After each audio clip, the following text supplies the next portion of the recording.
여러분, 안녕하십니까. 9월 24일 화요일입니다. 마켓나우 2부 시작하겠습니다. 임종윤입니다. 이해랍니다. 코스피는 강보합, 코스닥은 이보다는 탄력이 조금은 큽니다. 네. 코스피가 왜 이렇게 탄력이 조금 덜 떨어질까 이렇게 봤더니 여전히 외국인한테 눌려가 있어요. 오늘도 외국인이 네. 시작부터 좀 팔죠? 그렇습니다. 그리고 삼성전자, SK하이닉스, 전기전자 업종 위주로 매도세가 많이 지금 출회가 되고 있는 상황이기 때문에 오늘 이런 모습이 전개되지 않을까 생각은 되는데요. 큰 이벤트를 또 앞두고 있죠. 뭐 금투세 공개 토론회라든지 네. 그리고 밸류업 지수도 발표가 됩니다. 오늘 발표되죠. 네, 어떠한 또 흐름을 주도하는 계기가 될지도 궁금해지는 시점이고요. 네. 예, 전체적으로 지금 시장 분위기는 미국 시장도 오늘 아침에 마감된 뉴욕 시장도 그렇고 우리 시장도 그렇고 되게 좀 조심스러운 그런 분위기입니다. 네. 뭔가 방향성을 계속해서 찾아 나가는 그런 모습이라 볼 수가 있는데 불확실성이 해소됐다고는 하는데 그렇다고 해서 뭔가 시장을 끌고 갈 만한 좀 이해랭크도 말씀하신 대로 어떤 주도 섹터나 주도주가 아직은 선뜻 나서지 않고 있는 상황이다 보니까 뭐 우리도 그렇고 미국 장도 그렇고 투자자들이 좀 신중한 행보를 보이고 있는 거고요. 오늘 발표되는 이 밸류업 지수 글쎄요. 이게 이제 이 앵커 말씀대로 뭔가 좀 시장을 좀 다시 좀 끌고 가줄 만한 그런 주도주가 될지, 주도 업종이 될지 한번 좀 관심 있게 좀 지켜봐야 될 것 같습니다. 저희가 잠시 언급드린 그 이벤트가 종목에는 어떠한 형태로 그렇죠. 표현이 되고 있을지 체크를 해보면 좋을 것 같습니다. 체크해 주시겠어요? 네. 이슈 브리핑 넘어가겠습니다. 자, 오늘 전체적으로 한번 보시죠. 딥페이크, STO, 태양광, 풍력, 2차 전지, 그다음에 전고체, 전선, 보안, 자동차, 냉각 시스템 이런 업종들 오늘 일단 좀 전체적으로 먼저 좀 강세 눈에 띄시죠.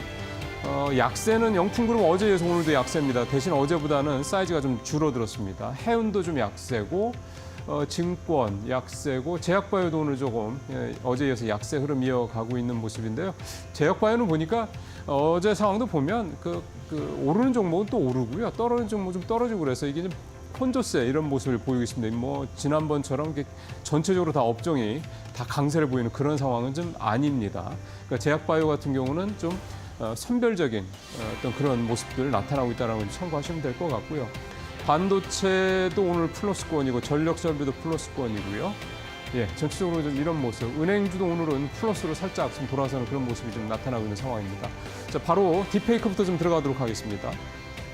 예, 이 성범죄 처벌 강화법. 이게 관련 상임위인 여가위를 통과를 해서요. 빠르면 모레 26일 날 본회의 상정될 것 같고요. 뭐 여야 간에 이견이 없죠. 이거는 또 신속하게 좀 여야 간에서 추진이 되고 있는 상황이기 때문에 26일 날 본회의 상정되고 바로 아마 통과가 될 가능성이 좀 높은 그런 모습입니다. 딥페이크 성범죄 처벌 강화법의 핵심 내용은 이 피해자 보호, 그다음에 가해자의 처벌을 강화한다는 내용이고 가해자의 처벌 수위도 성폭력 처벌법보다 훨씬 더 강하게, 더 엄중하게 담길 내용이라고 좀 얘기가 되고 있고요. 무엇보다 또 중요한 거는 이 불법 촬영물의 삭제, 이거가 사실 굉장히 좀 중요합니다. 지금은 그게 좀 여러 가지로 좀 절차도 복잡하고요. 바로바로 시행이 안 됩니다. 이런 부분들을 좀 신속하게 삭제할 수 있도록 하는 내용하고 피해자의 회복, 일상에 복귀하는 이 회복 역시 정부가 직접 책임을 지도록 하는 내용들이 좀 담겨 있다는 내용이 특징이라고 볼 수가 있겠습니다. 종목 보겠습니다. 예, 더 테크놀로지 상한가를 기록하고 있고 모니터랩, 신시웨이, 한싹, 신시웨이 이 두 회사가 10% 전후고 한싹하고 센즈랩은 6% 좀 넘는 7% 가까운 그런 상승 흐름을 보여주고 있습니다. 자, 그다음에 두 번째로 좀 볼 거는 테슬라가 오늘 아침에 주가가 새벽에 많이 오르면서 마감이 됐기 때문에 2차 전지 쪽 들어가 보도록 좀 하겠습니다. 테슬라가 3분기 인도량이 좀 시장 예상보다 월가의 컨센서스보다 조금 더 올라갈 것이다. 인도량이 늘어날 것이다는 전망이 바클레이즈에서 나왔는데요. 3분기 인도량 47만 대 정도. 이게 시장 평균치 46만 대보다 조금 높죠. 그 지난해 그러니까 전년 동기 대비해서는 약 8% 정도 늘어날 것이다라는 점. 사실 그동안에 이제 이 전기차 인도량 부분에 있어서 테슬라한테 조금 이제 부진하다라는 점이 좀 이를테면 주가에는 별로 좀 좋은 재료는 아니었는데 대신 뭐 ESS라든가 FSD 같은 자율주행 쪽 이런 쪽에서 사실 테슬라의 주가를 계속해서 좀 버티게 해줬던 요소였는데 본업인 전기차 인도량 쪽에서도 좀 뭔가 좀 분위기가 좀 좋아지고 있다. 특히 중국 쪽에서 괜찮다 이런 얘기들 나오고 있는 게 테슬라 주가를 급등시켰던 이유가 되겠습니다. 국내 전기차들도 좀 뭔가 좀 살아날 수 있을지 좀 주목이 됩니다. 일단 2차 전지 관련주들 보시죠. LNF가 오늘 12% 넘게 오르고 있고 엔캠도 10% 가까이 이렇게 오르고 있습니다. 나노 신소재 이렇게 좀 오르고 있고요. 전체적으로 좀 보면 2차 전지들이 좀 반등하는 폭들이 좀 늘어나고 있고요. 추세적으로 보더라도 좀 그동안에 좀 저항선으로 작용했던 그 라인들을 좀 돌파하는 모습도 좀 나타나고 있기 때문에 2차 전지가 좀 더 갈 것이냐 이 여부. 또 2차 전지는 이제 하반기에 이제 하반기도 이제는 4분기로 이제 넘어가는 상황이 됐습니다만 4분기 들어서 좀 반등하지 않겠냐. 특히 금리 인하와 관련돼서 그런 기대감 좀 낳고 있습니다. 종목들 쭉 보셨고요.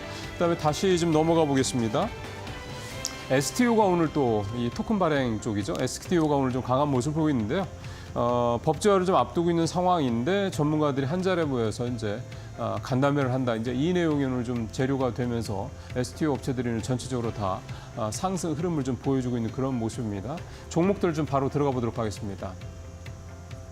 예, 이 간담회는 26일 날 열릴 예정입니다. 조찬 간담회를 열리는데 전문가들이 모이고 사실 결국은 STO 부분은 이 법제화가 사실은 가장 큰 핵심 관건이기 때문에 이 법제화 문제에 대해서 이제 구체적으로 이제 어떤 로드맵이 나올 것이냐 이런 부분들 관심사라고 좀 볼 수가 있겠습니다.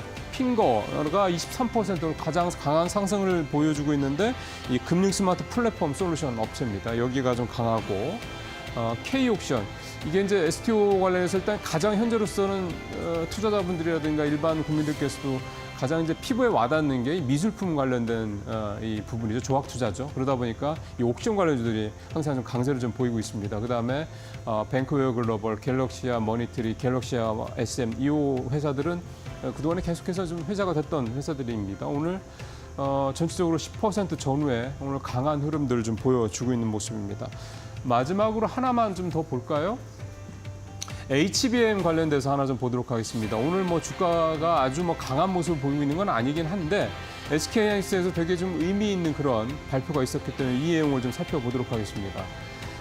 HBM 지금 이제 8단 이 HBM3E 이 8단이 지금 이제 그 콜 테스트를 좀 하고 있는 상황이죠. 이제 5세대. 그 다음에 이제 6세대 이제 HBM4 이 얘기가 나오고 있는 상황이었는데 그 동안에 이제 이 5세대 HBM3E 관련해서 이제 8단 그 다음에 이제 12단 이렇게 얘기가 되고 있지 않습니까? 근데 이제 이번에 SK하이닉스가 개발한 게 12단이 아니라 그보다도 한 단계 위 16단짜리 이제 5세대 HBM3E 이게 이제 개발을 완료했다 이런 내용입니다. 기본적으로 좀 AI 쪽 업계에서는 훨씬 더 고용량의 이 HBM을 요구하고 있는 수요가 있기 때문에 12단을 넘어서서 그러니까 6세대로 넘어가기 전에 HBM4로 넘어가기 전에 3에서 16단까지 좀 한 단계 더 올라가는 그런 이제 상황이 되고 있다 이제 이렇게 볼 수가 있는 거고요. 결국 이거를 이제 SK하이닉스가 좀 먼저 개발을 했기 때문에 어쨌든 HBM 쪽에서는 SK하이닉스의 이 그립, 즉 주도권이 더 강해질 수 있는 상황이다 이렇게 볼 수가 있겠습니다. 그리고 SK하이닉스가 추가적으로 얘기한 게 좀 12단짜리 5세대 HBM3E는 연말쯤 연내 그러니까 엔비디아 콜 테스트를 통과하지 않겠냐 이런 기대감 그런 얘기도 좀 나오고 있어서 어쨌든 SK하이닉스가 지금 뭐 주가는 뭐 어제 물론 삼성전자보다도 이제 SK하이닉스 주가는 좀 더 많이 올랐죠. 그런 점들 감안했을 때 어쨌든 HBM 관련해서는 SK하이닉스에 대한 기대감은 여전히 좀 살아있다 이렇게 좀 볼 수가 있겠습니다. 예. 종목 보면 TFE, IMT 6%, 4%, 칩셋 미디어 2% 이렇게들 HBM 관련주들 좀 올라가고 있는 그런 모습들입니다. 그 전체 화면 다시 한번 가보도록 하겠습니다. 오늘 보면은 플러스권인들이 많습니다. 2차 전지도 그렇고요, 전고체도 그렇고요. 태양광, 풍력 등 이 신재생 쪽이 오늘 좀 강한 모습을 좀 보이고 있다라는 것들이 좀 눈에 띄고요. 철강, 자율주행, OLED 쪽도 오늘 좀 강한 모습들, 상승권에 있는 모습들 보여주고 있습니다. 자, 이제 계속해서 이제 이데리움 파트너와 함께 종목 얘기를 하실 텐데요. 요 앞서서요. 금투세 관련된 토론회 이제 앞두고 있기 때문에 금투세와 관련돼서 더불어민주당의 김남근 의원의 과 이데일리 TV가 단독 인터뷰를 했습니다.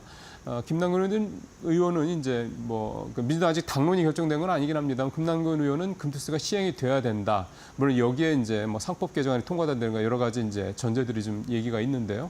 김남근 의원을 통해서 금투법이 왜 시행이 돼야 되는지 얘기를 들어보도록 하겠습니다.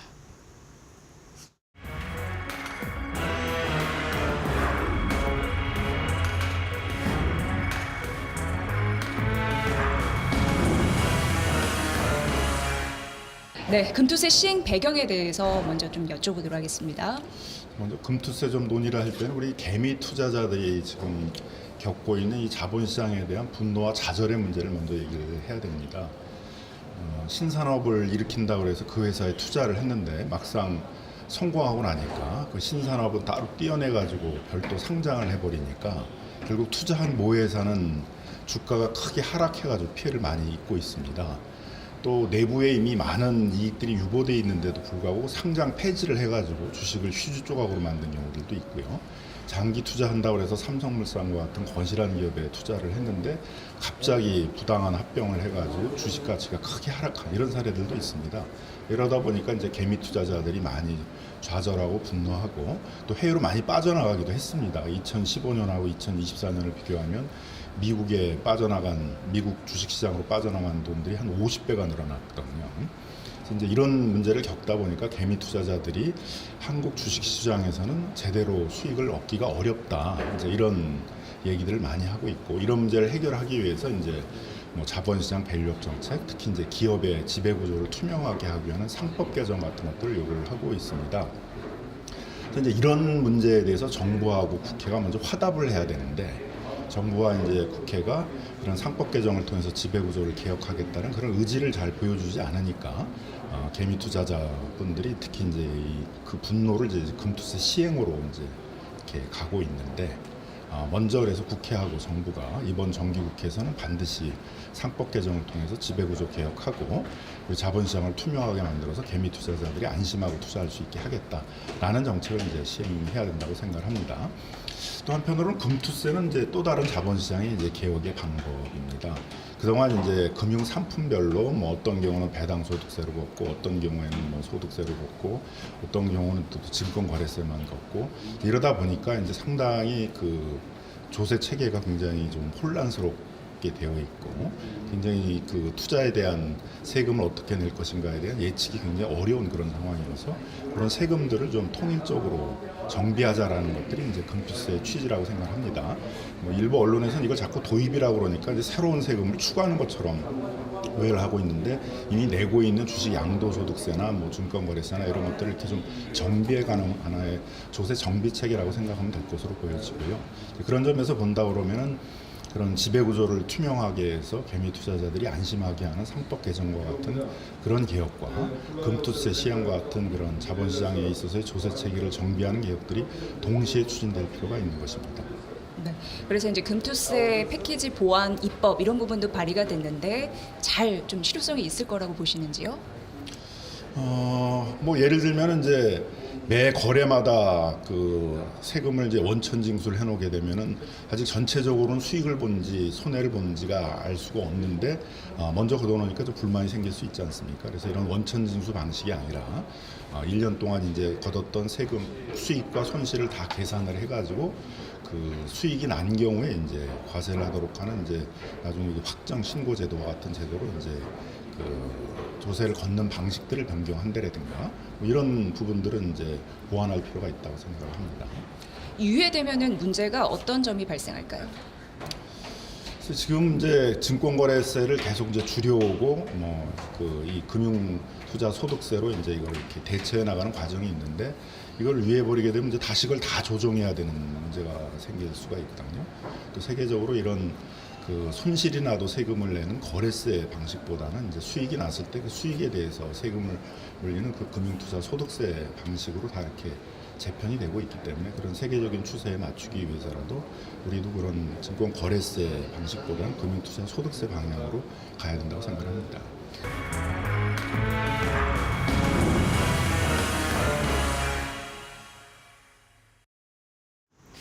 예, 10시 반부터 이제 국회에서 금투세 공개 토론을 진행할 예정이기 때문에 또 소식 들어오는 대로 저희가 주요 소식이 있으면 전달 드리도록 하겠습니다. 자, 그러면 시장의 종목 얘기로 더 들어가 보도록 할게요. 오늘은 이데일리온 추태영 파트너와 함께 합니다. 안녕하세요. 네, 안녕하십니까. 네. 일단 시장 어떻게 바라보고 계시는지요? 자, 일단은 다우지수하고 나스닥 지수 같은 경우에 저항선은 물론 밑에 있지만 다우지수 같은 경우에는 지금 양봉으로 지금 3개를 만들면서 저항선 바로 밑에 있거든요. 그래서 한번 뚫고 올라갈 거로 저는 그렇게 보고 있고요. 자, 오늘 제가 가지고 나온 차트는 테슬라 차트입니다. 자, 테슬라 차트를 왜 가지고 나왔냐면요. 저항선을 기존에는 뚫지 못하고 있다가 어제 뚫은 상황입니다. 자, 그럼 이 테슬라 차트 저항선을 한번 볼게요. 이 저항선이 어디서 가져왔는지 한번 제가 보여드리면 이 과거 차트를 한번 보면 이제 현재 위치도 어딘지가 또 알 수가 있거든요. 자, 이 과거에 보시면 일본 고점들을 그대로 연결을 하면 그 라인들을 찍을 때마다 여기서 멈췄었고요. 뚫고 올라가서는 지선 삼아서 다시 반등이 나오던 그런 그림을 볼 수가 있습니다. 자, 그리고 나서 밑으로 내려온 상황에서는 일본 고점 라인들을 찍을 때마다 이 라인들에서 계속 조정이 나왔던 그 라인인데 그 라인을 어제 지금 머리를 내밀고 뚫고 올라오고 있는 그런 상황입니다. 자, 그래서 이렇게 테슬라가 5% 가까이 올라가면서 2차전지 관련주들이 또 같이 또 오늘 올라가고 있는 그런 상황이 펼쳐지고 있어요. 자, 그렇다면 어디까지 또 올라갈 수 있는지 테슬라 저항선을 알아야지 우리가 또 대응을 할 수가 있겠죠. 자, 현재 그림 같은 경우에는 위에서 내려와서 한 번 더 이렇게 W자로 반등해서 올라가고 있는 그런 그림인데 우리가 주목해야 할 그 저항선은 위에 있는 이 연두색 저항선입니다. 왜냐하면 맞고 한번 떨어지면 이렇게 M자 형식으로 하락이 나올 수 있는 그런 차트라서 저 연두색 저항선을 뚫고 올라가야겠죠. 자, 그렇다면 그 연두색 저항선 수치가 265불 정도 되는 저항선이고요. 이 연두색 저항선, 저 저항선을 뚫고 올라가야지만 281불까지 올라갈 수 있는 저 위에 파란색 저항이 있습니다.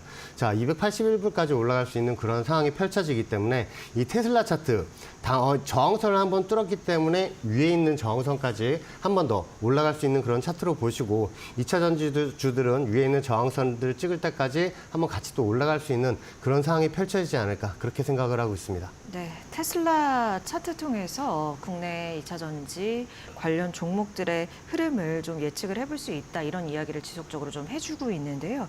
일단 1차적인 저항선 265달러 선 돌파 여부 지켜보시고 이것을 넘어선다면 280선까지도 좀 바라볼 수 있는 자리다. 그렇게 말씀을 주셨습니다. 자, 그러면 국내 증시로 돌아보도록 할게요. 2차 전지들 흐름 좀 볼까요?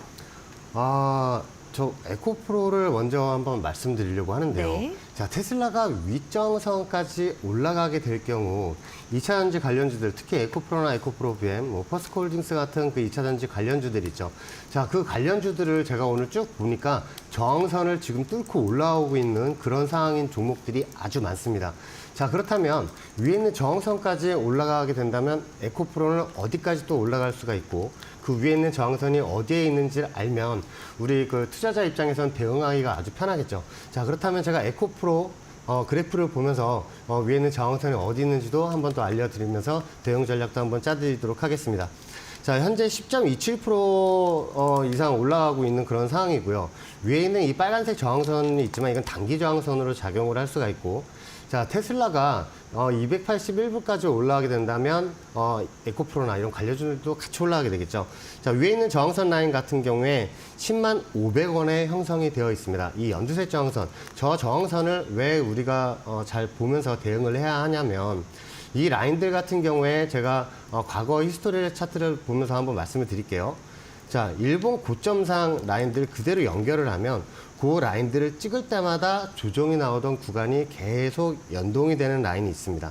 자, 그 라인이 위에는 연두색 저항선이고요. 자, 테슬라 차트가 위에 있는 저항선까지 올라가게 된다면 한 번 더 올라갈 수 있는 바로 그런 그림이 마련이 되는데 현재 그림상은 여기서 살짝 조정을 한번 주다가 위로 올라가는 그런 그림이 나오지 않을까 그렇게 생각을 하고 있습니다. 자, 밑에 있는 지선 라인 같은 경우에는 82,000원 정도 되는 지지선 라인들이 형성이 되어 있거든요.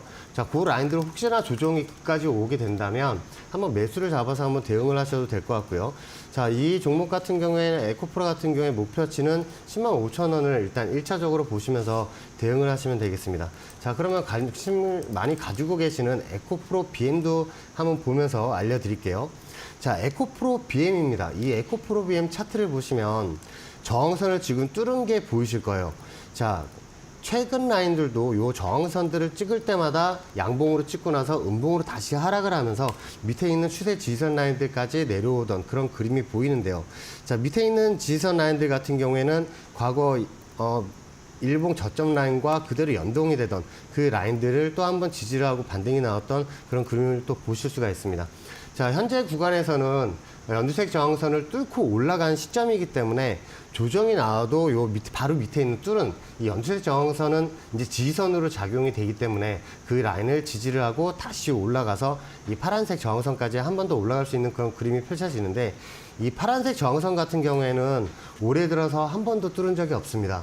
자, 한 번도 뚫은 적이 없는 그 저항선을 한번 보러 갈 수 있는 그런 기틀이 마련이 됐다라고 말씀을 드리고, 혹시나 내일 같은 경우에 조정이 나온다면 174,000원서부터는 혹시 내려오게 된다면 한번 매수점으로 보시면 이 라인을 지지를 하고 또 반등이 나오는 또 그런 그림도 나올 수가 있으니까 한번 매수점으로 잡아보셨으면 좋겠고요.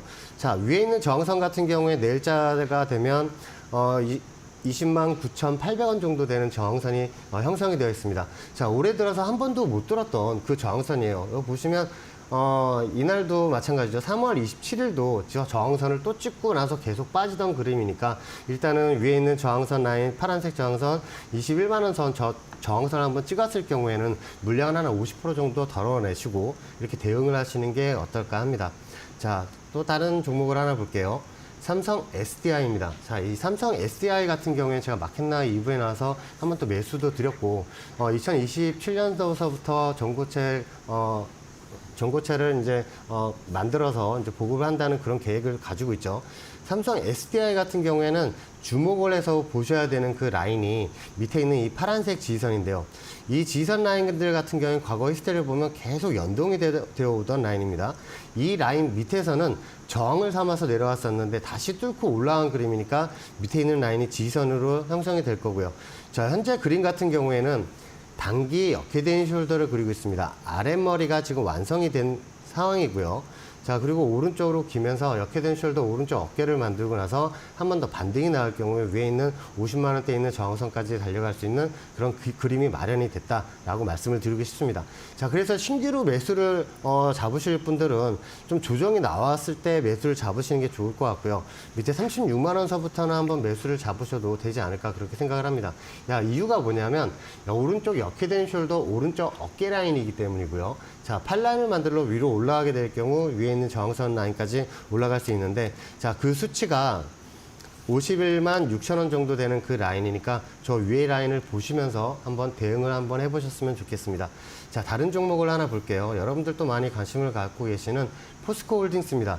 자, 이 포스코 홀딩스 같은 경우에는 여러분들이 보시다시피 밑에 이 지지선, 추세 지지선을 한번 잘 살펴보셨으면 좋겠어요. 자, 그 라인들을 찍을 때마다 이렇게 계속 반등이 나오던 그런 그림이었죠. 자, 그래서 이 지지선들만 찍으면 반등이 나오면서 위에 있는 저항선은 또 찍으면서 계속 조정이 나오는 이런 삼각수렴 구간이었습니다. 이 삼각수렴 구간을 뚫고 올라갔지만 제가 방송에 나서도 한번 말씀을 드렸거든요.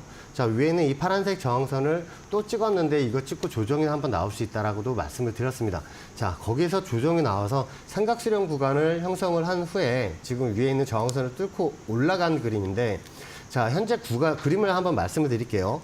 자, 밑에 있는 이 저점하고 저점 라인들과 계속 연동이 되던 그 추세 지지선이 있고, 과거에서부터 됐고 그 추세 저항선들이 계속 연동이 되어서 오면서 이런 식으로 삼각수렴 구간을 마련을 하고 있었는데, 이 삼각수렴 구간을 뚫고 나서 밑에 저항선을 지지선을 삼고 위로 올라가는 모습입니다. 자, 그렇다면 위에 있는 저항선도 지금 분명히 존재를 하고 있으니까 그 저항선 라인들도 한번 살펴보도록 할게요. 자, 바로 위에 있는 저항선 같은 경우엔 41만 4천 원대에 있는 저 연두색 저항선이 보이실 거고, 자, 뚫고 올라가게 된다면 54만 원에 지금 위에 있는 저항선, 큰 저항선이 지나가고 있습니다. 자, 현재 삼각수렴 구간을 돌파를 했으니까 위에 있는 이 연두색 저항선은 단기 저항선으로 작용을 할 거고요. 자, 테슬라가 위에 있는 저항선 위에 281불까지 올라가게 되는 그런 상황이 펼쳐진다면 포스코홀딩스도 같이 따라 올라가면서 54만 원 위에 있는 저항선까지 올라갈 수 있는 그런 상황이 펼쳐지기 때문에 밑에서 매수 잡으셨던 분들은 일단 홀딩 전술로 데리고 가시는 게 아주 좋은 그런 상황으로 보여지고 있습니다. 자, 하나를 더 볼게요. LG 에너지 솔루션입니다. 자, 이 LG 에너지 솔루션 같은 경우에 여러분들이 지금 잘 보셔야 되는 상황이 어떤 상황이냐면 현재 구간은 단기 삼각수렴 구간입니다. 일본 고점하고 고점을 이런 식으로 또 연결을 하시고요.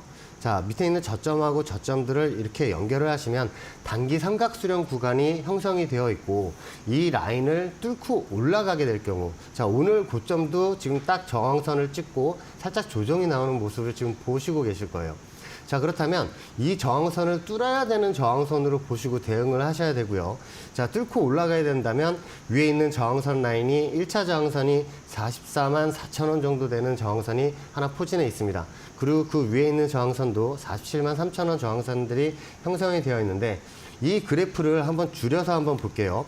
자, 줄여서 보게 된다면 자, 지금 투자자분들이 제일 많이 물려 계신 구간이 이 50만 원대 위에서 매물대가 지금 제일 많습니다. 왜냐하면 저 구간에서 물리신 분들도 많고 물을 타셔서 일단은 평단가를 낮춰 놓으셨지만 그 밑에 저 밑에 있는 31만 3천 원까지 내려가면서 지금 손실이 아주 크신 상황이거든요.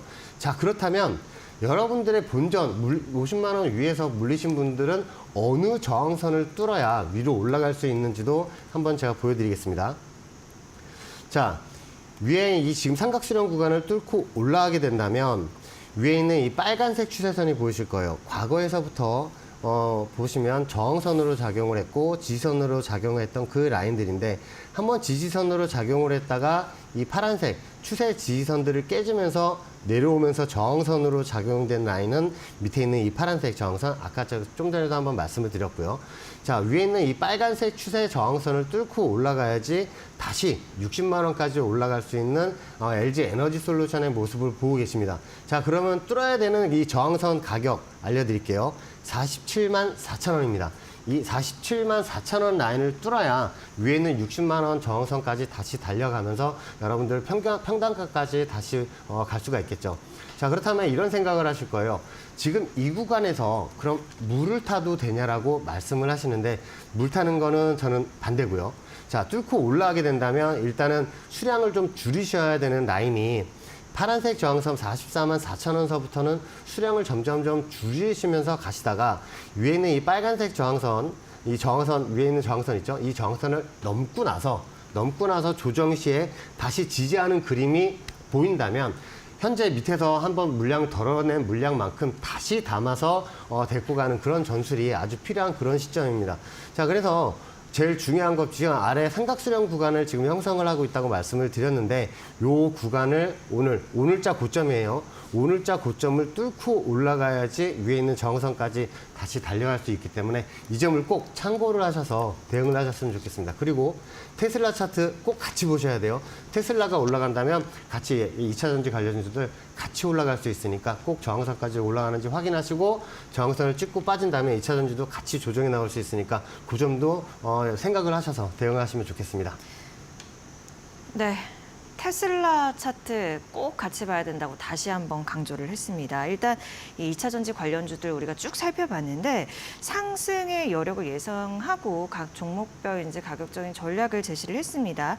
일단 첫 번째로 저항선 라인을 다 공통적으로 잡아주신 거잖아요. 그래서 뭐 어느 정도 일부 차익 실현을 하거나 또 2차 목표가 설정된 것은 가격 전략 따라서 이제 접근을 하시면 좋을 것 같고 특이점이 있었던 건 삼성 SDI의 경우에는 조정 나올 시에 신규 매수로 접근할 수 있다. 36만 원 선 가격대가 될 것 같고요. 포스코홀딩스는 매수 의견 드렸던 주태영 파트너가 매수 의견 제시했던 종목입니다.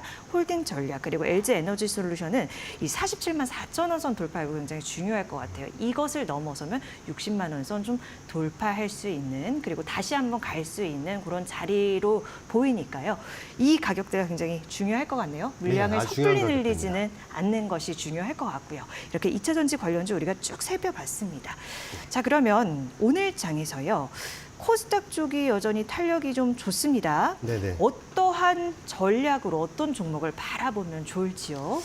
자, 저는 보통 예. 치고 가는 종목들 있잖아요. 네. 추격 매수를 절대 안 하고 물타기도 말씀을 안 드리는데 네. 대신에 조정 시에 지선 오는 종목은 꼭 한번 잡아보시라고 말씀을 드려요. 자, 그 종목이 오성 첨단 소재입니다. 아, 예. 자, 에리스 부통령 관련주들로 이제 많이 또 알고 계시고, 그리고 이 종목 같은 경우에도 수익을 많이 단타 보시는 분들도 수익을 또 많이 보셨던 그 종목인데, 이 에리스 부통령 관련주들 여전히 이제 11월 그 대선이 얼마 남지 않았기 때문에 한 번 더 치고 올라가면 더 한 번 더 무섭게 치고 가는 그런 경향이 있습니다. 자, 과거에 트럼프 대통령과 힐러리 여사하고도 대선 과정에서도 관련주들이 대선 하루 전날까지도 막 요동쳤던 그런 그림들을 기억을 하실 거예요. 자, 그렇다면 이러한 종목들이 올라갈 때 지선이 오는 그런 종목들을 여러분들이 추세선을 그어서 매수로도 대응을 할 수 있는 그런 라인들이 오겠죠. 자, 그 그래프를 제가 한번 보면서 말씀을 드리도록 하겠습니다. 네. 자, 오성 첨단 소재를 여러분들 지금 그래프를 보고 계시는데요. 이 오성 첨단 소재를 보시면 과거 히스토리를 보시면 매수점이 또 어딘지도 보이실 겁니다. 자, 과거에는 이런 식으로 일봉 지지선을 찍었을 때 이 추세 지지선에서 반등이 나오는 그런 모습도 볼 수가 있고요. 자, 반대로 뚫고 내려간다면 저항을 삼아서 이렇게 일봉상 찍었을 때마다 크게 꼬리를 달면서 내려오는 그런 지지선들도, 저항선들도 발견을 하실 수가 있을 겁니다. 자, 요 라인들이 계속 이어져 오는 라인이고요. 하나를 더 보셔야 되는 게, 얼마 전에도 크게 조정이 나왔던 8월 5일 날도 그 지지선들을 한번 찍고 올라간 그 라인들도 그대로 한번 연결을 한번 해보시면 나중에 이런 라인들에서 매수점을 잡을 수가 있을 겁니다. 그렇다면 현재 이 구간 어느 쪽에서 매수를 잡아야 되는지 한번 또 말씀을 드릴게요. 자, 그렇다면 이 종목 같은 경우에 밑에 있는 이 연두색 지지선이 있을 거예요. 이 연두색 지지선 같은 경우에 과거 차트를 보면 요 지지선들을 찍을 때마다 이런 식으로 크게 반등이 나왔던 그런 그림을 보시고 계십니다. 자, 그렇다면 밑에 있는 이 연두색 지지선이 하나가 포진해 있고요. 자, 제가 동그라미 치면서 말씀을 드린 이 빨간색 추세선이 지금 지나가고 있는 라인을 보실 겁니다. 자, 그렇다면 현재 밑에 있는 일봉 지지선 같은 경우에는 2050원서부터는 한번 매수를 잡으셔도 되는 오성 첨단 소재의 모습이 나오고 있고요. 자, 그런데 만약에 이 라인을 뚫고 내려간다 치면 제 생각에는 1980원 정도 되는 라인, 요 라인까지는 한번 버티셨다가 밑에 있는 1950원 라인에서는 일단은 매수 잡으신 걸 자르시고 다시 매수점으로 1920원서부터는 매수를 잡으셔도 되는 그런 상황이 펼쳐집니다. 자, 어떤 분들은 그럼 기다리실 분들은 아예 처음부터 빨간색 추세 지지선을 이 라인 매수를 기다리시는 것도 괜찮은데 1930원 정도 되는 라인이거든요. 우상향 지지선이기 때문에. 자, 제가 얼마 전에 제가 마켓나우 2부에서 나와서 말씀을 드렸던 오성 첨단 매수를 드렸는데 밑에 빨간색 지지선을 매수를 드렸단 말이에요. 그런데 위에는 연두색 지지선만 찍고 위로 크게 슈팅이 나오는 그런 그림도 나오는 게 이 오성 첨단 소재입니다. 자, 그래서 밑에 있는 이 지지선 라인들, 연두색 지지선 라인에서는 한번 매수를 보시면서 1차 매수로 한번 보시면서 대응을 하시는 게 여러분들 수익 나오는데 아주 좋을 것 같아요. 왜냐하면 찍고 반등이 나면 어떤 그림이 나오냐면요. 자, 한번 보여드릴게요. 자, 여러분들 W자 반등 많이 하시죠? 밑에 내려와서 고점으로 올라간 후에 다시 밑에 지지선을 찍고 올라가게 된다면 W자 반등으로 위에 있는 저항선, 연두색 저항선도 예전에 이 저항선을 찍고 한번 빠졌었거든요. 그 수치까지 올라갈 수 있는 그림인데 그 위에 저항선이 2830원 정도 되는 라인입니다. 자, 그래서 W자 반등이 올라갈 때 크게 수익이 날 수 있는 그런 종목으로 보여서 여러분들에게 오늘 공략주 종목으로 가지고 나가게 됐습니다. 네, 오늘 주태영 파트너가 언급한 공략주는 오성 첨단 소재입니다. 미 대선 후보인 해리스 부통령 관련주로 우리가 알고 있는데요. 국내 최초로 마리아나 관련 특허를 취득한 업체이죠. 2050원선 매수 가능한 가격대라고 봤고 만약에 이탈한다면 1950원 선에서 매도 그리고 다시 한번 1920원 선에서 접근 가능한 가격대 이렇게 세부적으로 설정을 해드렸으니까요. 가격적인 전략 반드시 참고해 보시길 바랍니다. 오늘 주태영 파트너와 함께했습니다. 고맙습니다. 네, 감사합니다.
예, 고려아연 잠시 후 지금 10시 35분쯤 됐거든요. 11시에 고려아연 측에서 기자회견 엽니다.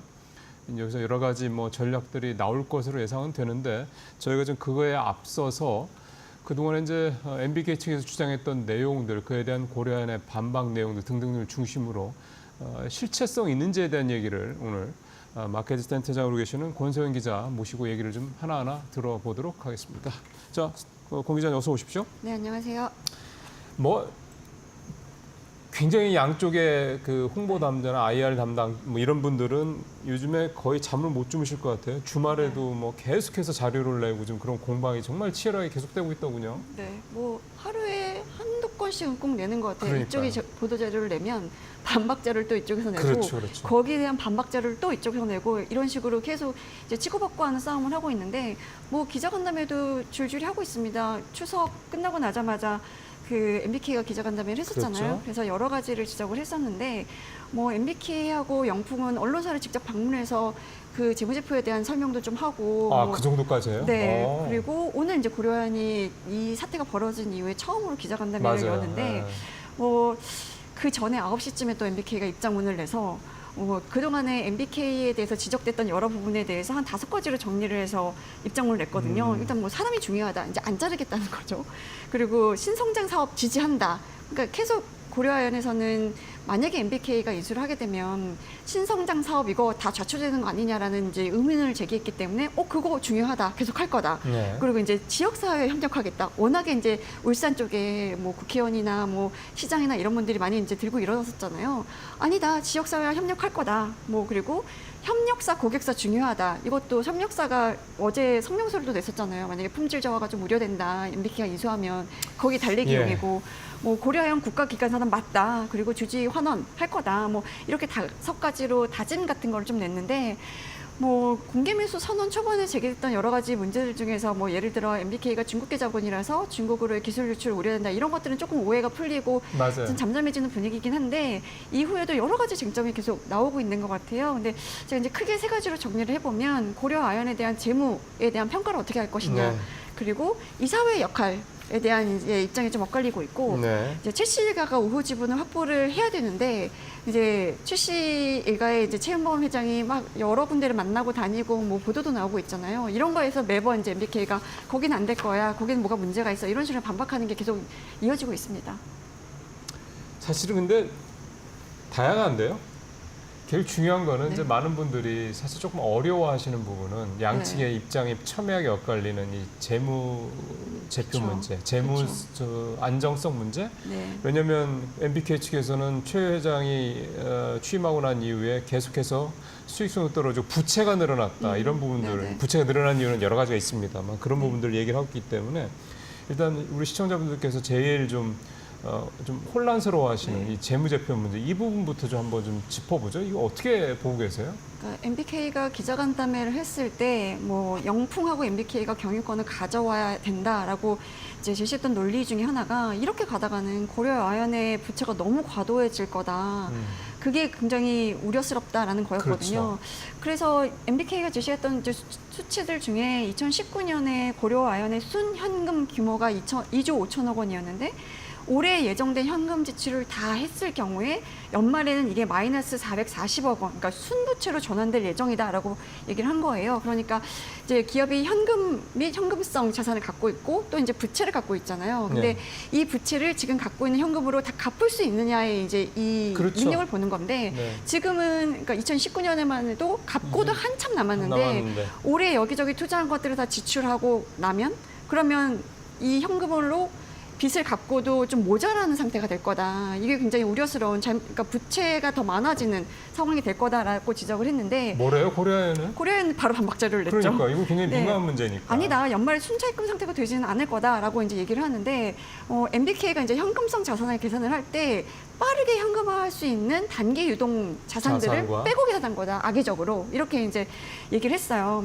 그래서 그때 고려아연이 제시했던 게 올해 상반기 말 기준으로 보자, 뭐 연결로 보자, 뭐 이러면서 연결 기준으로 보면 현금이 2조 1,300억 원 정도 됐고 총 차입금이 1조 3,300억 원 정도다.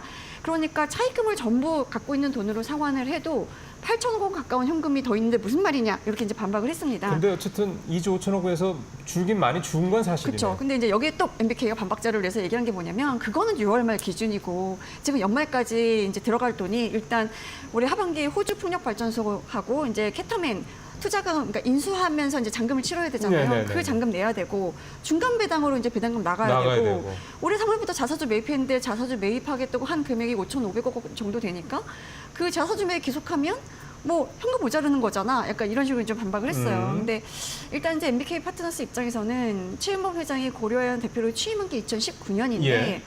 고려아연 부채가 410억 원에서 1조 4,100억 원 정도로 한 35배 정도 증가했고, 그러니까 최윤범 회장의 예. 이 대표이사 취임 이후에 그 사이에 집행한 투자 38건 중에 지금 30건에서 손실이 나고 있으니까 이 투자도 제대로 된 투자는 아니었던 거 아니냐라고 이제 지적을 하고 있습니다.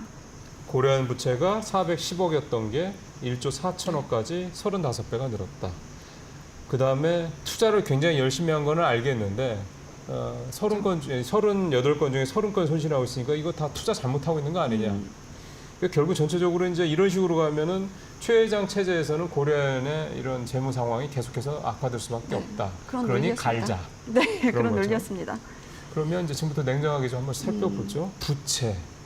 사실 이 부채는 여러 가지로 네. 좀 고려를 해야 되는 단순히 뭐 부채가 늘어난다고 해서 꼭 나쁘게만 본 문제는 아니고 네, 기업이라는 맞아요. 건 계속해서 투자를 해야 되는 네. 거니까. 네. 이 부채 문제는 공 기자께서 어떻게 보고 계세요? 그러니까 사실 현금성 자산이 줄어든 거는 이제 투자 때문인 거잖아요. 이게 그렇죠. 고려아연이 사실은 이제 최윤범 회장이 취임을 하고 나서 이제 미래 먹거리 발굴, 뭐 그렇죠. 신성장 산업, 뭐 이제 투자 이런 것 때문에 비철 금속 재료는 물론이고 뭐 2차 전지 소재라든가 맞아요. 뭐 예. 신재생 에너지, 예, 뭐 예. 리사이클링 여러 군데 이제 투자를 많이 했거든요. 이거는 사실 지금 당장 수익은 안 나더라도 먼 미래를 보고 투자를 한 거기 때문에 그럼요. 예. 이런 부분에서는 이제 전문가들도 그렇고 주주들도 그렇고 굉장히 높은 평가를 하고 있는 건데 사실 아까 말씀하셨던 것처럼 무차입 경영이 좋은 것만은 아니에요. 우리가 사실 자산을 불릴 때 적절한 레버리지도 써야 되고 지금 당장 유동성이 좀 부족하더라도 미래에 이게 캐시플로우가 될 수 있다, 캐시카우가 될 수 있다는 판단이 들면 지금 빚을 빌려서 그러니까 뭐 부채를 끌어다가 투자를 할 수도 있는 거고 그렇죠. 그게 나중에 빚을 받아줄 수도 있는 거고 그렇죠. 빚을 받을 때까지는 좀 감내하고 감수하고 참아야 되는 게 이게 이제 사업적인 능력이고 경영 그렇죠. 능력인 거잖아요. 그거를 설득을 시킬 수 있어야 되는 그렇죠. 거죠. 주주하고 투자자들은. 뭐 올해 상반기에 이슈였던 뭐 그 케타민 메탈스 이런 데는 고철 스크랩 트레이딩 업체고 뭐 호주 풍력 발전소 맥킨타이어 지분 인수하고 이런 것도 다 이제 연장선상에 있는 거예요. 신재생 에너지에. 네. 그리고 인천 송도에 연구개발센터 설립에도 이제 투자를 하고 막 이랬는데 이런 것들은 사실 본업이랑 상관 있는 그리고 이제 미래 성장 동력 연관성 때문에 있는. 이제 투자를 한 예. 거기 때문에 이걸 당장 뭐 지분법 평가 손실 이런 걸로 평가할 건 아닌 것 같고요. 네. 다행히도 고려아연의 현금 창출력이 굉장히 좋아요. 올해 상반기 영업활동 현금 흐름이 5,700억 원 정도 순유입인데 이게 전년에는 마이너스였는데 지금 플러스로 전환을 한 거거든요. 그러네. 그러니까 우리가 현금 흐름을 볼 때 영업활동, 투자활동, 재무활동 재무활동 세 가지로 이렇게 세 가지로 보죠. 볼 수 있는데 그중에 영업활동에서 현금 흐름이 플러스라는 거는 본업에서 제품 잘 만들어서 잘 판매해서 돈을 그렇죠. 남기고 있다는 얘기인 거예요. 본업을 잘한다는 얘기죠. 그렇죠. 그래서 뭐 빚을 빌려서 그러니까 부채를 이제 일으켜서 투자를 했더라도 본업에서 돈을 잘 벌면 현금이 계속 들어오니까 이제 갚을 그렇죠. 수 있는 능력이 그렇죠. 되는 거고. 그렇죠. 그리고 상반기에 우리가 보통 에비타라고 부르는 감가상각적 이익. 이 에비타를 보면 4,500억 원 정도인데 이게 전년 동기 대비 40% 늘어난 거거든요. 에비타 마진도 8.9%에서 11.8% 개선이 됐기 때문에 예. 그래서 지금 고려아연의 부채 수준이나 현금 수준이 그렇게 걱정할 만한 정도는 아니다. 이것 때문에 경영진을 갈아치워야 돼. 이렇게 말할 정도는 아니라는 게 이제 전문가들의 좀 판단이기도 해서 이 부분은 살짝 이제 메인 이슈가 되지는 않을 것 같아요. 그러니까 MBK 측에서 재무 안전성 문제 주장하는 거는 그 줄어든 그 과거 네. 한참 그러니까 최 회장이 취임하기 직전부터 직후 이후에 이제 상황에서 자꾸 줄어든다라는 걸 얘기를 하는 네. 거고 그래서 굉장히 재무 안전성이 탄탄했던 고려아연이라는 회사가 점점 침몰하고 있다 재무적으로 네. 그런 얘기를 하는 건데 근데 지금 말씀 들어보면 투자와 관련된 여러 가지 작업들이 지금 네. 진행이 되고 있는 거고 네. 그리고 영업 활동에서 돈을 네. 벌고 있고 그것도 작년에는 마이너스던 게 그렇죠. 플러스로 돌아섰고 이렇게까지만 들어보면 글쎄 이게 이 회사가 돈을 못 벌어서 망할 회사, 그러니까 침몰해 나가는 회사로 보여지지는 않는데 이런 생각도 좀 드는데요. 근데 이게 사실 또 이런 숫자적인 부분 외에 여러 가지 좀 정무적인 부분에 있어서의 이 논란들, 이슈들이 자꾸 생기는 것 같습니다. 예를 들어서 고려아연 이사회가 최 회장 지지한다고 나선다. 이런 것들 또 MBK 입장에서 봤을 때는 뭐 좀 그죠. 좋게 보이지는 않는 걸 거 아니에요? 그러니까 사실 이게 여론전의 일환으로 그렇죠. 이제 이사회도 전원 최 회장을 지지한다고 성명서를 냈는데 그게 사실 어찌 보면 이제 발목을 잡은 것일 수 있어요. 왜냐하면 MBK가 지금 고려아연의 경영권을 가져와야 된다고 내세웠던 논리 중에 가장 중요한 게 기업 경영, 그러니까 기업 지배구조 개선인 거거든요. 지배구조의 핵심은 이사회예요, 사실은. 이사회가 제대로 네. 견제를 못한다는 그쵸. 뜻을 간다. 사회이사, 그러니까 뭐 이사회 전체가 아니라 사회이사들이 이제 주말에 입장문 내서 이제 선언을 한 건데, 뭐 똑같은 논리였어요. 고려아연이 제시했던 논리랑 똑같은 게 뭐 적재동의 M&A를 시도하는 거고, MBK가 들어오면 사모펀드니까 뭐 핵심 자산 매각하고 인력 구조 조정하고 결국 고려아연의 뭐 구성원이라든가 아니면 이제 주주들 그리고 지역사회 이해관계자 전부에게 다 피해가 갈 수 있다 이런 논리였는데 그게 고려아연이 내세웠던 입장이 똑같은 입장이었거든요. 아, 이게 자충수가 될 수도 그쵸. 있다 생각이 근데 드네요. 이 MBK가 바로 이거 봐라. 이사회가 제대로 기능을 안 하고 아, 있다는 게 그렇죠. 여기서 딱 그렇죠. 드러나는 거다라고 이제 이사회 기능이 심각하게 훼손된 게 딱 드러났어라고 이제 반박을 했고 만약에 이사회가 제대로 작동했으면 이런 일이 벌어지지 않았을 거라고 제시한 것 중에 몇 가지가 있는데 대표적인 게 원아시아 파트너스의 투자한 건이에요. 투자 잘못했다라는 거. 그렇죠. 이제 원아시아 투자 파트너스가 사실은 고려아연의 본업과는 상관없는 이제 투자 영역을 갖고 있는 그 운용사인데 여기에 5,500억 원을 출자를 했고 이제 그 중에 펀드 하나가 SM 엔터테인먼트 시세조정에 좀 활용이 되기도 했었잖아요. 그래서 이제 뭐 고소 고발이 된 상태고 또 하나가 이제 완전 자본 잠식인 이그니오 홀딩스를 5,800억 원에 인수를 했을 때도 네. 이사회가 이거에 대해서 따져보거나 견제하는 기능을 전혀 하지 않았다라는 건데 뭐 그러면서 이제 얘기를 하는 게 고려아연의 사회이사진 중에 한 명이 그 원아시아 지창배 대표가 운영했던 청우컴넷의 사회이사로 계셨던 그 모 교수님이다. 그러니까 이게 사실 친분에 의해서 사회이사를 그러니까 전문성보다는 예. 친분에 의해서 사회이사를 이제 영입을 했고 그런 분이 어떻게 견제를 할 수 있었겠냐라고 이제 지적을 하는 거예요. 투명하지 않다는 얘기죠. 그리고 심지어 원아시아에 5,500억 원의 이제 자금을 투자를 할 때 이사회 결의 거치지 않고 했다. 이거는 굉장히 심각한 이사회 기능 그거는 결여. 확인된 건가 보죠. 그러니까 이건 이제 MBK 주장인데 뭐 거기에 대해서 고려아연이 결의를 했다라고 반박하지 않았으니까 그러면 만약에 그렇게 된다는 했으면 얘기네. 이제 반박을 바로 했겠죠. 아, 이래서 그 싱가포르의 그 기업들을 이렇게 분석하는 그 스마트. 네. 그 리서치 기업 뭐 네, 여기서도 독립 리서치 플랫폼인데 네, 독립 리서치 거기서도 플랫폼. 사실 MBK의 예. 좀 입장을 지지하는 분석 보고서를 좀 냈었어요. 예, 그 중에 그쪽에서 제일 앞서서 제기했던 게 투자를 정말 되게 못한다라는 식의 맞습니다. 표현을 써가면서 이 원아시아 파트너스 얘기를 하고 네. 그랬더군요. 아, 스마트 카르마였습니다. 그 스마트 정확하게. 카르마, 예. 네. 그 이제 원아시아 파트너스 얘기를 조금 더 해봤으면 좋겠는데 왜냐면 이게 아까 말씀드린 대로 스마트 카르마, 그러니까 싱가포르 네. 그 독립 리서치 플랫폼에서도 지적했던 부분이 아주 대놓고 지적했던 부분이 바로 이 부분이었기 네. 때문에 근데 이게 그 투자라는 건 사실은 늘 뭐 돈을 벌 수만은 네. 없는 거긴 한데 근데 말씀하신 대로 이 집행 과정이 이렇게 투명하지 않다 그러면 이거는 문제가 충분히 될 수 있는 여지가 있다는 생각이 들거든요. 그렇죠. 우리가 사실은 이제 어디에 펀드에 투자를 하고 이럴 때 그 펀드를 운용하는 운용사의 트랙 레코드를 보잖아요. 이 잘했는지 운용사가, 못했는지 그렇죠. 과거에. 뭐 최근에 몇 년 동안 뭐 펀드에서 어느 정도 이제 이익이 그렇죠. 났고 당연히 봐야죠. 그리고 펀드를 운용하는 데 있어서 전문 인력이 얼마나 투입이 되어 있고 뭐 이런 네. 것들 굉장히 꼼꼼하게 본단 말이에요. 근데 원아시아는 당시에 트랙 레코드가 있었던 회사도 아니고 최윤범 회장이 그 고려아연의 대표이사로 취임한 게 2019년 3월인데 이 원아시아 파트너스가 설립된 게 2019년 6월이에요.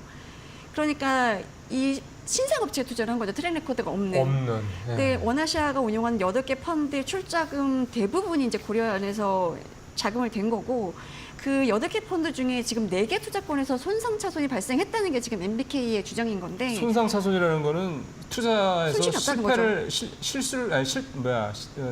손실이 났다는 그렇죠. 얘기입니까? 손실이 났다는 거죠. 아, 그래서 네. 투자금 대비 총 손실이 몇 퍼센트냐고 계산을 해보니까 24% 정도가 된다라는 아. 거죠. 근데 이거는 사실은 그러니까 손실이 별로 안 돼라고 말할 수는 없는 수준인 것 같아요. 손실이 꽤 그럼요. 되는 거죠. 예. 뭐 4분의 1 정도가 지금 손실인 그러면 거니까. 큰 손실이죠. 그러니까 이 원아시아 파트너스의 지창배 대표가 최 회장의 또 동창으로 알려져 있어요. 그래서 그냥 친분 보고 투자한 거 아니냐라는 이제 지적이 좀 나오고 있는 거고.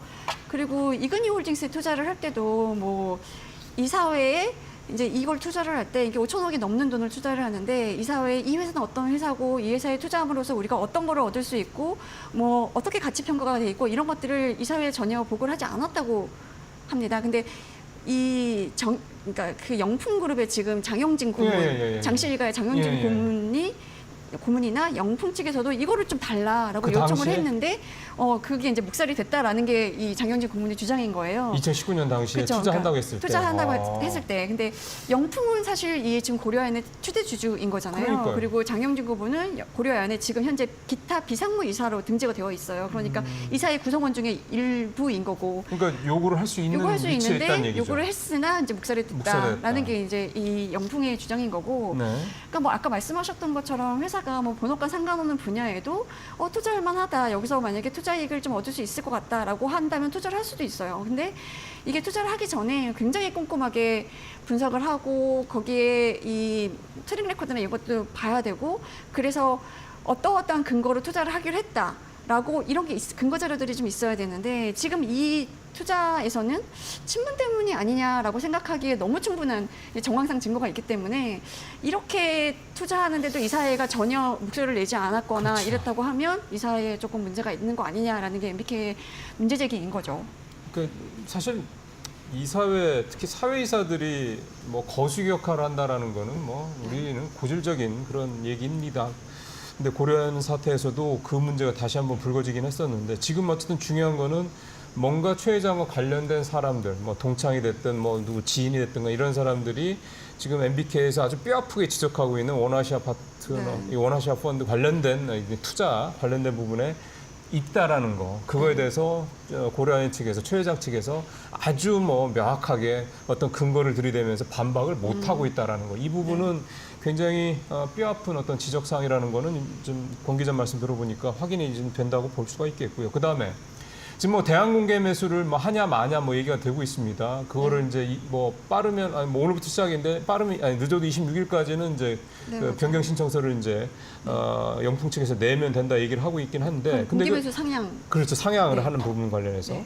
근데 이제 결국은 우호 지분을 최 회장 측에서도 확보를 해야 되는 거잖아요. 이 싸움에서 이기려면. 그렇죠. 근데 그 방법을 놓고도 네. 계속해서 뭐 고려아연 측에서 내놓으면 MBK 측에서 반박하고 뭐 맞아요. 이러더라고요. 맞아요. 그러니까 최 회장 측에서는 지금 굉장히 급한 상황인 거잖아요. 그래요. 그러니까 MBK가 전략을 나름 되게 잘 짠 게 공개 매수를 이제 기습적으로 선언하고 나서 하고? 추석 연휴가 있었고 맞아요. 10월 달에 4일에 공개 매수가 끝나는데 3일은 휴일이고 심지어도 1일도 휴일로 지정이 됐잖아요. 그러면 네. 지금 고려아연 측 입장에서는 이거에 대응할 수 있는 시간이 충분하지 않은 건 맞아요. 뭐 한 3, 4일밖에 없다 하더라고요. 급하게 최 회장이 뭐 추석 연휴 때 일본도 갔다 오고 뭐 홍콩도 갔다 오고 싱가포르도 갔다 오고 이러면서 뭐 이제 해외 글로벌 펀드들도 만나고 이제 전략적으로 협력 관계에 있는 기업들도 좀 만나고 예. 그 어떤 기업을 만났는지도 계속 이제 얘기가 나오고 있잖아요. 보도가 나오고 보통 있고. 그런 거 잘 얘기 안 하는데. 얘기 안 하죠. 보통 이런 경우에는 사실은 비밀 유지 협약 같은 걸 해요. 네. 너랑 나랑 이 얘기를 했다는 거 우리 절대 비밀이야. 왜냐면 네. 투자가 그 딜 던 되기까지는 이 IB업에서 일어나는 모든 계약들이 약간 비밀 유지 협약을 해서 비밀로 지키자 이런 이제 약속을 하고 시작하는데 이거를 뭐 보도가 나오면 고려아연에서는 부인하지 않아요. 아니면 인정하기도 하거든요. 일본 갔다 오신 거 맞습니다. 예. 뭐 많은 사람들 만나고 오셨습니다. 뭐 이렇게 얘기를 하고 있는 상황이거든요. 근데 뭐 절박하다는 그렇죠. 반증인가요? 근데 뭐 예. 일본의 소프트뱅크 얘기도 나왔고 그 지금 협력업체 중에 하나인 일본의 스미토모. 스미토모 예. 또 거론이 거기 얘기도 됐는데 나오고. 지금 MBK가 예상한 시나리오는 일본 소프트뱅크나 뭐 미국계 사모펀드인 베인캐피탈 같은 예. 이제 FI들 우리가 이제 재무적 투자자라고 네네네. 하잖아요. FI들로부터 지원을 받아서 대한 공개 매수에 나서는 게 하나가 가능할 수 있고 하나는 이제 협력업체들로부터 우호 지분을 확보하는 우리 지분 좀 사줘. 약간 이런 식으로 해서 우호 지분을 확보하는 두 가지 방안이 가능할 거라고 이제 보는데 일단 지금 문제는 고려아연 주가가 많이 올랐잖아요. 물론 어제 오늘은 조금 떨어지면서 오늘은 예. 70만 원이 좀 깨지긴 했는데 오늘 69만 원? 네, 여전히 예. 공개 매수가보다는 높은 상황입니다. 그렇죠. 근데 예. 이 대한 공개 매수 가격은 어쨌든 간에 높아야 되는데 뭐 이 공개 매수 가격보다는 높아야 되는 거잖아요. 근데 그렇죠.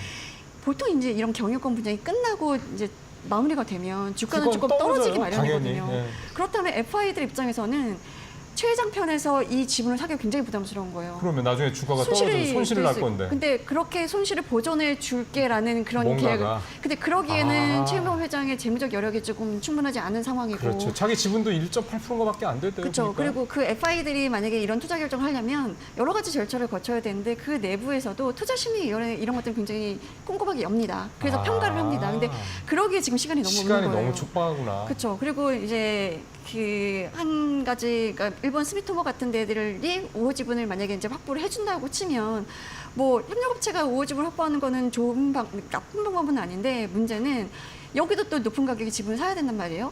그러니까 손실이 날 부분을 그쵸, 뭔가 보충을 해줘야 그쵸, 되겠죠. 협력업체 같은 경우는 이 지분에 대한 엑시트를 고민할 필요는 없죠. FI들은 엑시트를 어차피- 고민해야 그렇죠, 되니까 FI 는 그렇죠. 조금 어려운데 협력업체는 FI들처럼 엑시트를 고민할 필요는 없지만 문제는 높은 가격에 지분을 사서 이제 어느 정도 지분을 확보하게 됐다 그러면 협력업체잖아요. 그러니까 납품업체, 사실 스미토모 같은 경우는 원재료를 고려하는 납품하는 업체거든요. 그러면 내가 지분 들고 있으니까 우리 납품 가격을 조금 올려줘. 이럴 수 있는 거란 말이에요. 당연하죠. 그러면 고려현 입장에서는 올려줄 수밖에 없고 MBK가 주장하는 거는 그러면 이렇게 될 경우에 최 회장 일가의 이 경영권 방어를 네. 위해서 고려 아연의 장기적인 이익을 희생하는 셈이 되는 거다. 그리고 배임이 될 수 배임이죠. 있다. 그러니까 배임이 될 수 있기 때문에 이건 쉽지 않을 거다. 그러니까 이게 뭐 일본 스미토모도 마찬가지고 뭐 고려아연 지분 일부 갖고 있는 뭐 트라이피규라라든가 아니면 그렇더라고요. 그랭코어도 다 이제 이 덫에 걸릴 수 있는 거거든요.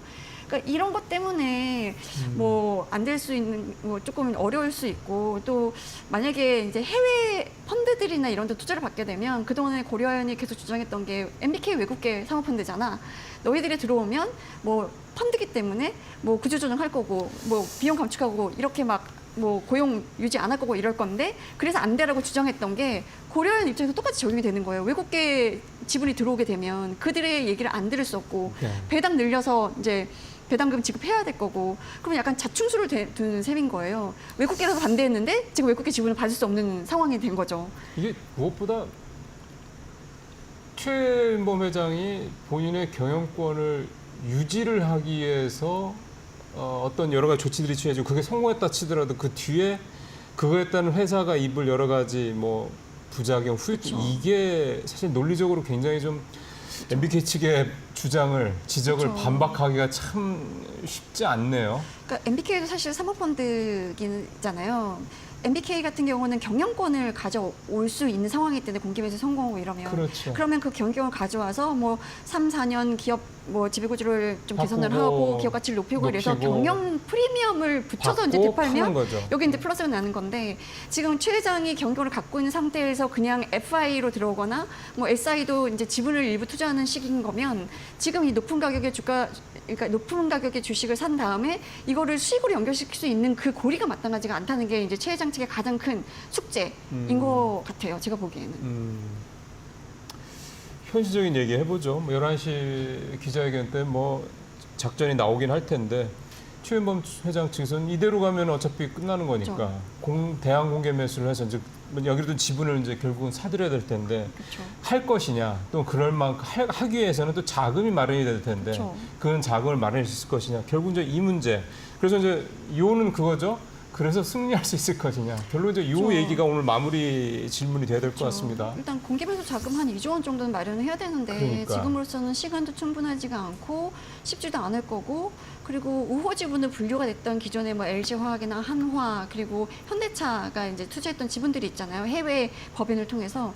근데 그 지분들도 지금 명확하게 우호 지분이라고 보기가 조금 애매한 상황이 된 게 이들 입장에서는 누가 이기든 이기는 편에 설 수밖에 없는 거예요. 상관없어요. 예. 그렇죠. 그러니까 뭐 예를 들어 네. 김동관 하나그룹 회장과 뭐 최모 부회장? 회장이 부회장과 친분이 있다고 쳐도 김동관 부회장의 개인 회사가 아니잖아요. 하나는 그럼요. 그러니까 예. 이사회 결의를 다 거쳐야 되고 막 그럼요. 이러는데 예. 이게 뭔가 높은 가격에 이렇게 지분해서 도와주는 게 맞아? 뭐 약간 이런 문제 제기를 할 수도 있고 기존에 갖고 있는 지분을 이쪽 편을 손든다고 해도 만약에 그래서 MBK가 이제 경영권을 주게 되면 그렇게 되면 또 애매해지는 거예요. 한화나 현대차나 이제 LG화학이나 그러니까 끝까지 우호 지분으로 뭐 이 최은범 회장의 편을 들 것이냐라는 거는 끝까지 좀 지켜봐야 될 것 같고 그러니까 일단 판세에 따라서 입장의 변화가 있을 수도 있다. 그렇죠, 그렇죠. 그리고 국민연금도 제가 지난주 목요일에는 아마 최모 회장 측에 좀 가깝지 않을까라는 이제 말씀을 드리긴 했었는데.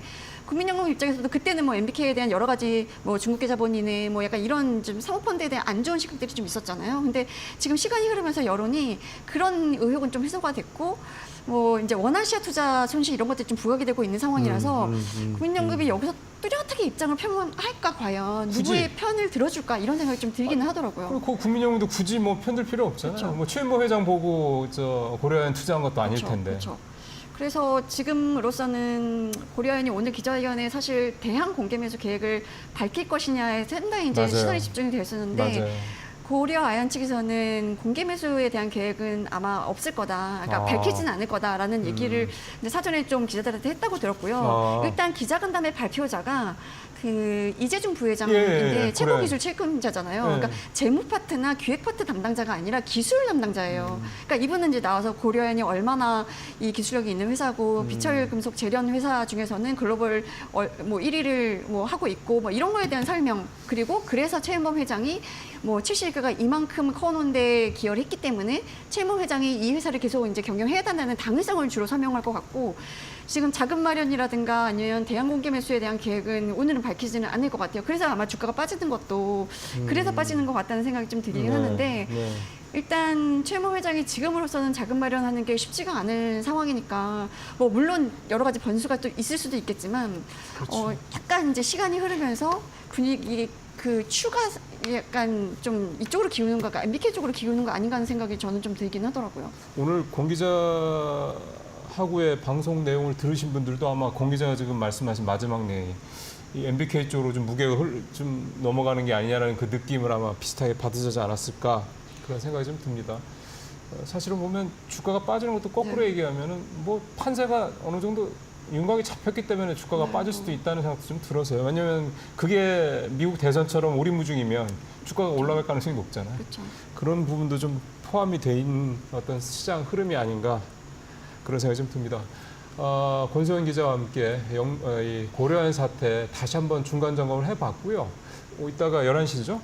기자회견 내용 좀 들어보고 추후에 다시 한번 이 얘기 권 기자를 통해서 좀 분석을 해보는 시간도 준비하도록 하겠습니다. 오늘 말씀 잘 들었습니다. 네, 감사합니다.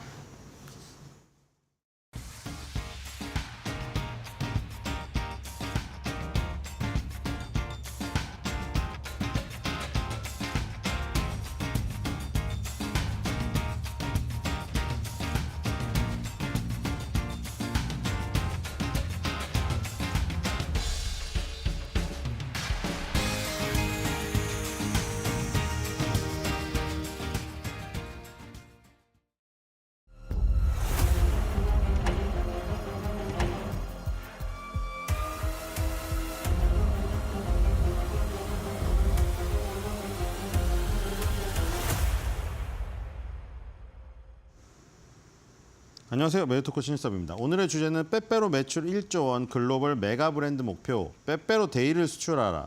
피트 빼기 춤추며 뱃살 삼진 아웃입니다. 자, 신동빈 회장이 빼빼로의 진심인 것을 지금 천명을 하였네요. 지금 신동빈 회장이 얼마 전에 유럽 출장을 다녀왔습니다. 롯데제과가 벨기에 길리언 초콜릿을 수입해서 판매하고 있는데 길리언 초콜릿 공장을 방문했습니다. 그래서 길리언 초콜릿 담당자에게 설명을 듣고 있는 모습이고요. 벨기에 길리안, 폴란드의 롯데 베델 이런 초콜릿들을 지금 인수해서 팔고 있는데 초콜릿 생산 시설을 점검했습니다. 그다음에 영국으로 건너가서 세계적인 건축 디자이너 토마스 헤더윅과 디자인 전략도 논의를 했고요.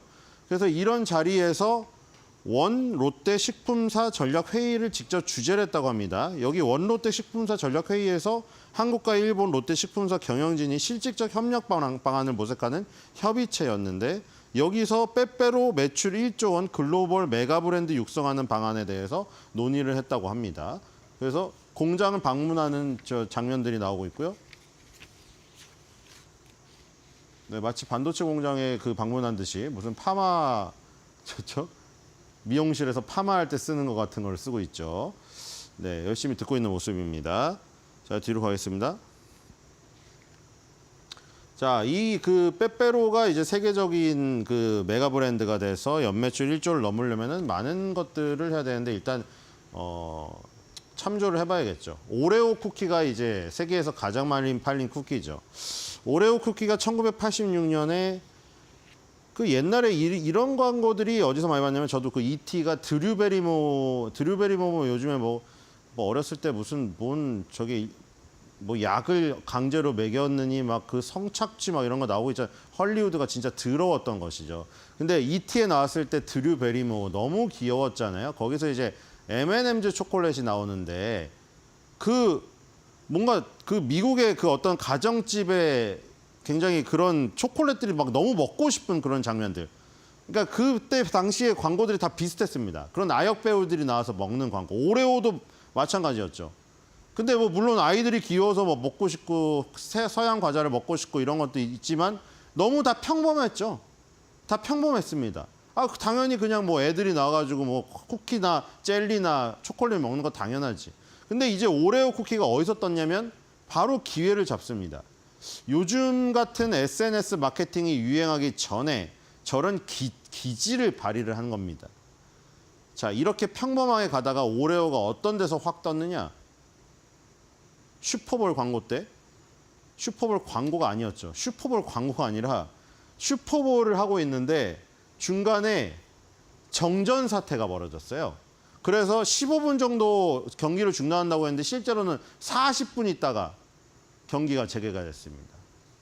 근데 여기서 갑자기 느닷없이 오레오가 무슨 일을 저질렀냐면 진짜 기치 넘치는 일을 저질렀죠. 자, you can still dunk in the dark. 어둠 속에서도 오레오를 먹을 수 있으니 걱정하지 말라고. 여기서 이걸 쳤습니다.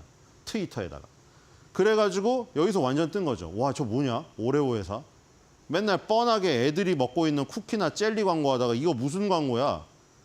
이거 광고도 아니죠, 사실. 슈퍼볼에서 직접 광고한 것도 아니고 슈퍼볼의 정전 사태를 즉흥적으로 이용을 한 거죠. 슈퍼볼에서 정전 사태가 일어날 거 이거 알았을까요? 뭐 음모론인가요? 오레오가 일부러 정전을 시킨 다음에 경기장에 정전을 시킨 다음에 이 준비해놓은 관계를 쌌다?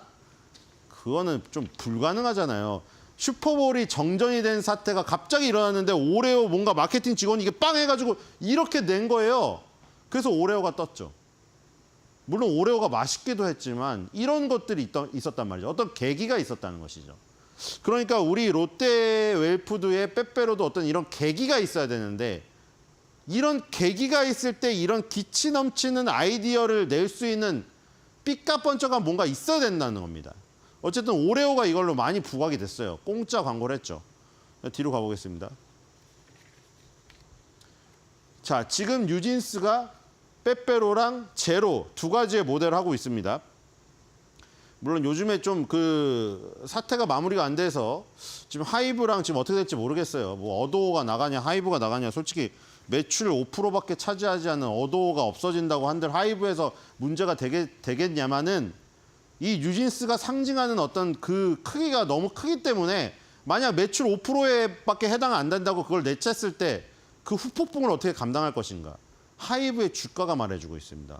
어쨌든 뉴진스가 그토록 굉장히 지금 파괴력이 있는데 이 롯데 웰푸드도 이걸 먼저 지금 캐치를 하고 모델로 삼았죠. 빼빼로의 모델이고요. 그다음 제로의 모델입니다. 요즘에 제로가 유행하죠. 뭐 다 제로예요. 처음에 제로가 한두 개 나왔으면 모르겠는데 그냥 편의점에 깔린 게 전부 제로입니다. 이제 탄산음료부터 모든 과자가 다 제로예요. 이러다가 뭐 제로 아닌 게 없겠어요. 이러면. 그렇죠? 모든 게 다 제로인데 뉴진스가 뭐 걸그룹들이 다 그렇지만 이런 뭐 다이어트니 제로 모델에 정말 딱 부합하잖아요. 저기 뭐 밤에 통닭도 못 먹고 정말 저런 몸으로 어떻게 버틸 수 있을까 싶을 정도로 버티죠. 그러니까 이제 뭐 맛있어서 제로다. 노슈가 온리 테이스트인데 어쨌든 이런 걸로 지금 북미랑 캐나다, 멕시코 이런 데 잘 먹힙니다. 거기는 비만 환자가 우리나라의 상상을 뛰어넘을 정도로 하루에 5끼를 과자의 당분을 섭취하는 나라입니다. 정말 드글드글하죠. 비만 환자들이. 그다음에 제로가 먹힐 수 있는 환경이다. 뒤로 가보겠습니다. 자, 그래서 이제 그 홍보대사도 만들어서 글로벌 홍보대사를 지금 모집한다고 합니다. 글로벌 홍보대사를 모집해서 이 우리나라에서 빼빼로를 경험하고 그거를 온라인 SNS를 통해서 세계적으로 넓혀서 빼빼로를 알려라. 글로벌 홍보대사 지금 모집하고 있습니다.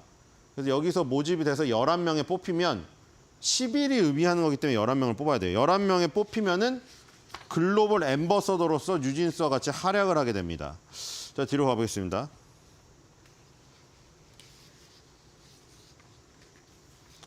자, 열심히 미국에 홍보를 하고 있죠. 지금 요 전광판에다가 크게 여기다가 작년인데요. 11월 11일 빼빼로데이 전에 미리 여기다가 11월 10일 빼빼로데이 위즈 뉴진스 해가지고 아주 딱 한복판에 딱 걸어놨죠. 뉴욕 타임스퀘어입니다. 너무나 잘 보이는 것이죠. 여기 Forever 21도 있고요. 그래서 여기에다가 광고를 이렇게 하고 있다. 어쨌든 여기 LG전자도 있는데 자, 제과업체의 이런 광고가 이렇게 크게 나가고 있다는 거. 정말 이거는 해외 진출을 노리는 거 아니면 이렇게 적극적으로 하진 않겠죠. 지금 뭔가 큰 방향으로 나가려고 하고 있습니다. 그리고 이런 캠페인을 진행을 하면서 뭐 여러 가지 마트에도 입점을 시키고 있죠. 올해 1월부터는 제로랑 크리스피롤이 멕시코 코스트코, 빼빼로가 캐나다 코스트코에 입점을 했습니다. 그 전에 월마트 같은 데는 들어가고 있었는데 뭐 월마트뿐만 아니라 H-E-B라든가 리버풀, 그루포, 산체스 이런 멕시코의 마트에 들어가고 있었는데 코스트코는 약간 까다롭습니다. 코스트코는 자기네가 그 소싱한 제품만 파는 거 아시죠? 그래서 소싱한 제품만 팔고 자기네 제품을 가격을 뭐 15% 제한을 둬가지고 가격도 올리지 않고 컨트롤을 하기 때문에 거기 입점하는데 조금 더 걸려요. 코스트코에 입점했다는 거는 조금 의미가 더 들립니다. 좀 더 까다로운 조건을 넘었다는 거죠. 그렇기 때문에 빼빼로, 캐나다 그리고 제로, 멕시코 이 코스트코에 입점했다는 게 아주 큰 그 진출의 어떤 한 부분이고요.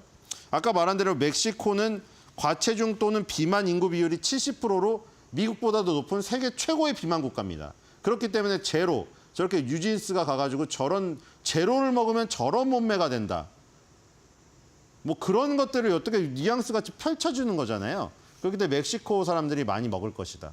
근데 먹으면은 살은 안 빠지겠죠. 많이 먹으니까. 근데 어쨌든 간에 제로로 지금 제로를 많이 먹게 만든다. 뒤로 가겠습니다. 자, 이것도 마찬가지입니다. 이거는 베트남 호치민이네요. 여기 로터리에다가 빼빼로 5개 광고판을 이렇게 설치해가지고 이렇게 크게 광고를 하고 있습니다.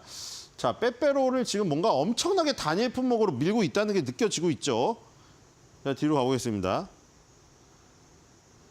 자, 이거는 지금 미국의 교과서에 실렸습니다. 미국의 이 참고서에 실린 건데 여기에 나와요, 이 내용이. 이 사우스 코리아에 빼빼로 데이가 있는데 노벰버 11이다. 그리고 it gets it from a popular candy called 빼빼로. 빼빼로라고 불리는 것들을 왔다 갔다 한다. 빼빼로 데이가 1993년 부산광역시 횡령산에서 아래 여고에서 시작됐다는 유래가 있는데 이때 다이어트에 성공해가지고 서로 빼라고 해서 빼야 빼. 그 빼빼로를 왔다 갔다 했다고 합니다. 살 좀 빼라. 너 빼빼로 먹고 살 좀 빼. 이게 지금 횡령산 아래라고 하면은 좁혀지는데 부산여상이나 덕문여고, 부산동여고, 문현여고, 성모여고, 부산진여고 중 하나로 지금 추측된다고 하는데 이 학교 졸업생분들은 올려주시기 바랍니다. 그래서 날씬해질 수 있는 완벽한 효과를 얻기 위해서는 10일자를 다 맞춰야 된다고 해갖고 11월 11일 11시 11분 11초에 빼빼로를 먹어라라고 롯데제과가 이걸 광고하기 시작했어요. 그게 97년도고요.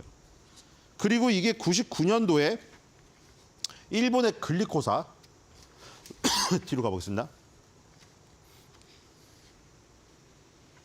이거 매사추세츠 공대에서 이렇게 했고요. 뒤로 가보면 글리코사가 나옵니다. 네, 일본에도 있습니다. 포키아 프리치에나라고 99년에 글리코사에서 모방해서 포키아 프리치에나를 했어요. 여기 뭐 기무상 코레도조 와 포키데스카 아리카도 고자이마스 이렇게 쭉 나오죠. 빼빼로 토이코카 아리마스. 이게 뭐냐면 한국에도 빼빼로 데이가 있다. 우리나라에는 포키엔 프리치 노이데스요. 이렇게 있습니다. 시사 일본어 학원에 나온 이 자료에 또 포키아 프리치의 날이 등장을 하고요. 근데 포키아 프리치의 날은 우리나라 거를 모방했다고 하는데 이게 논란이 좀 있었습니다. 포키를 처음에 베꼈다, 빼빼로가. 근데 이게 이제 미주에서 얘네가 소송을 걸었어요. 글리코사가. 우리나라에서는 혜태제과가 이걸 팔고 있거든요. 그러니까 혜태제과는 포키의 판매량을 늘려야 되니까 롯데제과가 계속 그걸 공격했어요. 그걸로. 이 똑같이 생겼다. 이거 너무 똑같다. 이거. 다 베꼈다. 그래가지고 미국에서 어떻게 판매했냐면은 이게 장점이 뭐냐면 여기에 초콜릿이 안 묻어 있다는 것이거든요. 근데 이 초콜릿이 안 묻어 있다는 장점 때문에 오히려 롯데 손을 들어줬어요. 이게 만약에 여기까지 초콜릿이 묻어 있어가지고 손에 잡았는데 초콜릿이 묻었잖아요. 그러면 롯데가 이거 못 팔았을 수도 있어요. 근데 이 초콜릿이 안 묻어 있어가지고 여기를 잡을 수 있다는 편의성 때문에 인간에게 편의성을 주어주는 디자인은 독점할 수 없다라고 된 거예요, 이게. 잘 만든 게 오히려 얘네 발목을 잡은 거라고요, 지금. 그래서 어쨌든 간에 지금 이 문제가 해결이 됐습니다. 이 문제가 해결이 되어서 2021년 1월 26일 날 최종 판결이 나왔는데 핵심이 그겁니다. 유용한 디자인은 상표권의 보호를 받을 수 없다. 희한하죠. 그러니까 디자인을 잘 못해야 받을 수가 있어요. 이 상표권 보호를. 디자인을 너무 잘했어요. 글리코사가. 어쨌든 그래서 이것도 해결됐고 혜태제가가 포키를 팔고 있고 포키가 프리치의 날이라고 일본에도 있거든요. 근데 우리나라에서는 막대과자 점유율이 지금 빼빼로가 80%가 넘어요. 그러니까 이게 안 통하고 있어요. 뒤로 가보면은 이제 그 빼빼로데이를 모방했거든요. 이게 빼빼로데이입니다. 이게 똑같죠? 11월 11일이죠. 11월 11일이고 이렇게 포키와 프리차의 날이라고 했는데 그러니까 우리나라가 해야 될 건 뭐겠어요? 빼빼로 논란이 있는 빼빼로가 아니라 빼빼로데이를 수출해야 돼 이거는. 그래야 더 크게 갈 수가 있거든요. 그래서 아까 전에 참고서 2010년 미국의 참고서에도 빼빼로데이가 나오고 2012년 MIT 학생들도 빼빼로데이 행사를 캠퍼스에서 개최하고 이런 것들이 계속 있었는데 2021년에 롯데의 손을 들어주면서 계속 이런 행사가 활발히 일어날 수 있는 계기가 됐습니다. 자, 뒤로 가보겠습니다. 자, 그래서 요즘에 이준 치어리더의 아웃카운트 송이 뜨고 있죠. 이게 기아 타이거즈가 삼진을 잡았을 때 다른 선수가 삼진을 당하면 빨리 경기장에서 떠나라고 하는 아웃카운트 송이에요. 근데 이게 왜 떴죠, 지금? 왜 지금 세계적으로 난리가 났죠? 삼진이 언제 나올지 알 수가 없죠. 치어리더라고 계속 춤추고 있는 게 아니에요. 앉아서 화장을 하고 있거나 물을 마시고 있거나 그러다가 갑자기 기아 타이거즈 선수가 삼진을 잡았어요. 그 삼진 아웃카운트 송이 나오면 무조건 일어나서 춤을 춰야 됩니다. 기아 타이거즈가 그날 삼진을 15개를 잡으면 15번을 춰야 돼요. 그러니까 옛날에 에버랜드의 그 아르바이트생처럼 똑같은 거예요. 굉장히 지쳐서 맨날 반복되는 회사원 생활처럼 그냥 앉아있다가 그냥 무표정으로 추는 거죠. 그래서 저는 여기서 만약 이 빼빼로가 매출 1조짜리 아이템이 되려면 이것을 응용하면 될 것 같습니다. 이 춤이 빼빼로가 원래 그 살 빼자고 빼빼로를 주고받으면서 일어나는 일이잖아요. 그러니까 요 치어리더의 춤을 수출하는 겁니다. 살 빼기 춤으로. 그러면 빼빼로가 많이 팔리지 않을까요?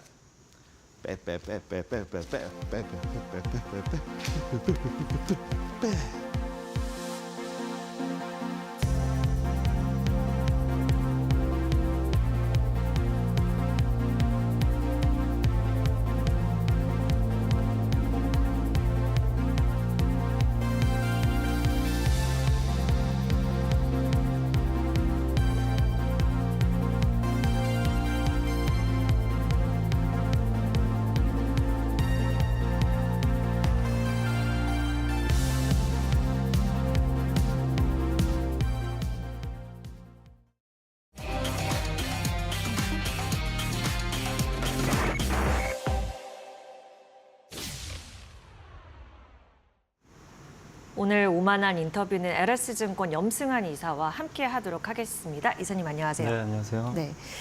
최근에 바이오주 얘기 굉장히 많이 되잖아요. 네, 최근이라고 얘기하긴 좀 그렇지만 몇 달 새에 계속 주목을 받았죠. 이제 금리가 내리면 바이오주 더 벼뜨나 이런 얘기인데 제가 바이오주 얘기를 이사님이랑 안 해봤더라고요. 그래서 금리와 요 바이오주 일단 상관관계부터 딱 정리를 해주세요. 일단 이제 많이들 들어는 보셨을 테지만 이제 네. 반비례 관계죠. 금리와 이제 바이오 주가. 보통 이제 미국 같은 경우도 금리가 떨어지면 바이오 기업들 주가가 원래 좀 좋은 경향들이 나왔는데 뭐 그거는 이제 비용 때문입니다. 이제 금리라는 게 돈을 빌려주는 사람 입장에서는 나중에 이제 돌려받는 대가가 되겠지만 이 빌리는 사람 입장에서는 비용이잖아요. 근데 이제 이 제약바이오 회사들은 신약 개발할 때 돈을 벌 수가 없기 때문에 대부분 좀 돈을 조달을 해야 되는 입장이다 보니까 금리가 오르면 당연히 비용 부담이 커질 수밖에 없고 금리가 떨어지면 이제 개발비가 감소할 텐데 이건 뭐 사실 제약바이오만 그런 게 아니라 오늘 보니까 뭐 신재생 에너지도 되게 강하잖아요. 예.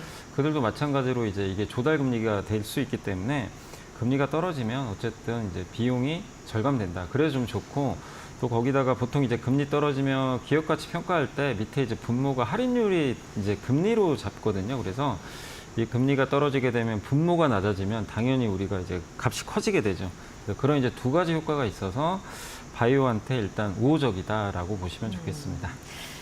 그 제약바이오 리포트를 보다 보면 모달리티라는 용어가 쓰이더라고요. 이거 어떻게 해석하면 되는 거예요? 그러니까 이게 되게 용어 중에 근데 이게 사실은 이제 정확하게 이제 철학 용어라서 아, 그래요? 우리나라 말로 네. 참 정의하기가 되게 애매하긴 해요. 근데 이제 그 용어의 내용은 뭐냐면 여러분들이 이제 만약에 뭐 혹시라도 뭐 암에 걸렸거나 어떤 질병에 걸렸을 때 그걸 이제 치료 방법을 찾잖아요. 그래서 뭐 어디가 안 좋을 때 뭐 여러분들이 뭐 좀 그 약국에 가서 그냥 뭐 이렇게 일반적인 감기약을 먹을게 아니면 병원 갈까 아니면 한의원 갈까 그러니까 이제 그런 것들에 대한 이제 방법론이 바로 모달리티라고 보시면 돼요. 그래서 이제 우리가 뭐 항암제도 여러 가지 종류들이 사실 있잖아요. 뭐 합성 의약품도 있을 거고 바이오 의약품, 뭐 항체 의약품 다양한 방법을 통해서 결국 목표는 똑같아요. 결국 목표는 우리가 이 감기나 암을 정복해야 되는데 그 방법을 뭘로 쓸 거냐. 그게 바로 모달리티다라고 보시면 되겠습니다. 네. 그러니까 그 방법이나 이제 수단적인 그 네. 방법을 얘기를 하는 거다라고 말씀을 주셨고, 그 지금 미국 생물보안법 얘기 나오면서 더 바이오주가 집중이 되고 있는 건데 이제 수순대로 통과가 되더라도 2032년까지 유예 기간 이런 얘기가 있더라고요. 그래서 이게 어떤 의미이고 이것과 관련해서 중장기적으로 봐야 된다 더 보다 그런 얘기 있던데 어떻게 해석하면 되는 겁니까? 이게 그러니까 원래 처음에 나왔던 얘기는 뭐냐면 이제 중국 기업과 기존에 거래하는 것도 하지 마라. 왜냐하면 미국 제약바이오 회사들이 중국에 우리의 뭐 삼성바이오로직스 같은 이제 CDMO라 그러죠. 이제 위탁 생산을 많이 맡기는 편인데 미국 기업의 한 70%가 중국과 하나라도 거래를 하고 있대요. 그러니까 이거를 근데 지금 이미 거래하고 있는 거를 갑자기 끊어버리면 미국 제약 산업에도 타격이 있으니까 네. 이거를 2032년까지 그래 기존에 하는 거는 32년까지 정리를 하라는 거죠. 그러니까 32년까지 유예 기간이 줬고 다만 이제 만약에 법안이 이제 통과가 되면 그때부터는 중국과 신규 거래는 하지 말란 얘기죠. 그렇기 때문에 최근에 오늘도 보니까 뭐 바이넥스란 기업이 또 의약품 공급 계약 공시가 떴더라고요. 그리고 최근에 유한양행의 자회사죠. 유한화학도 마찬가지고 이런 이제 회사들이 CDMO 관련된 기업들이 점점 바이오 의약품 공급 계약이 좀 예전보다 늘어나고 있어요. 이건 뭐냐면 이제 생물보안법 통과를 예상을 하고 이제 많은 기업들이 이제 중국과 거래를 좀 끊으려고 하는 그런 모습들이 있고 신규 계약할 땐 당연히 이제 중국은 선택지가 되게 어렵기 때문에 이런 부분들은 상당히 우리나라 이제 제약바이오 산업에 당연히 호재가 될 수밖에 없고요. 특히 요즘에 뭐 인도에서 관련 기업들이 막 신고가를 가고 있고요.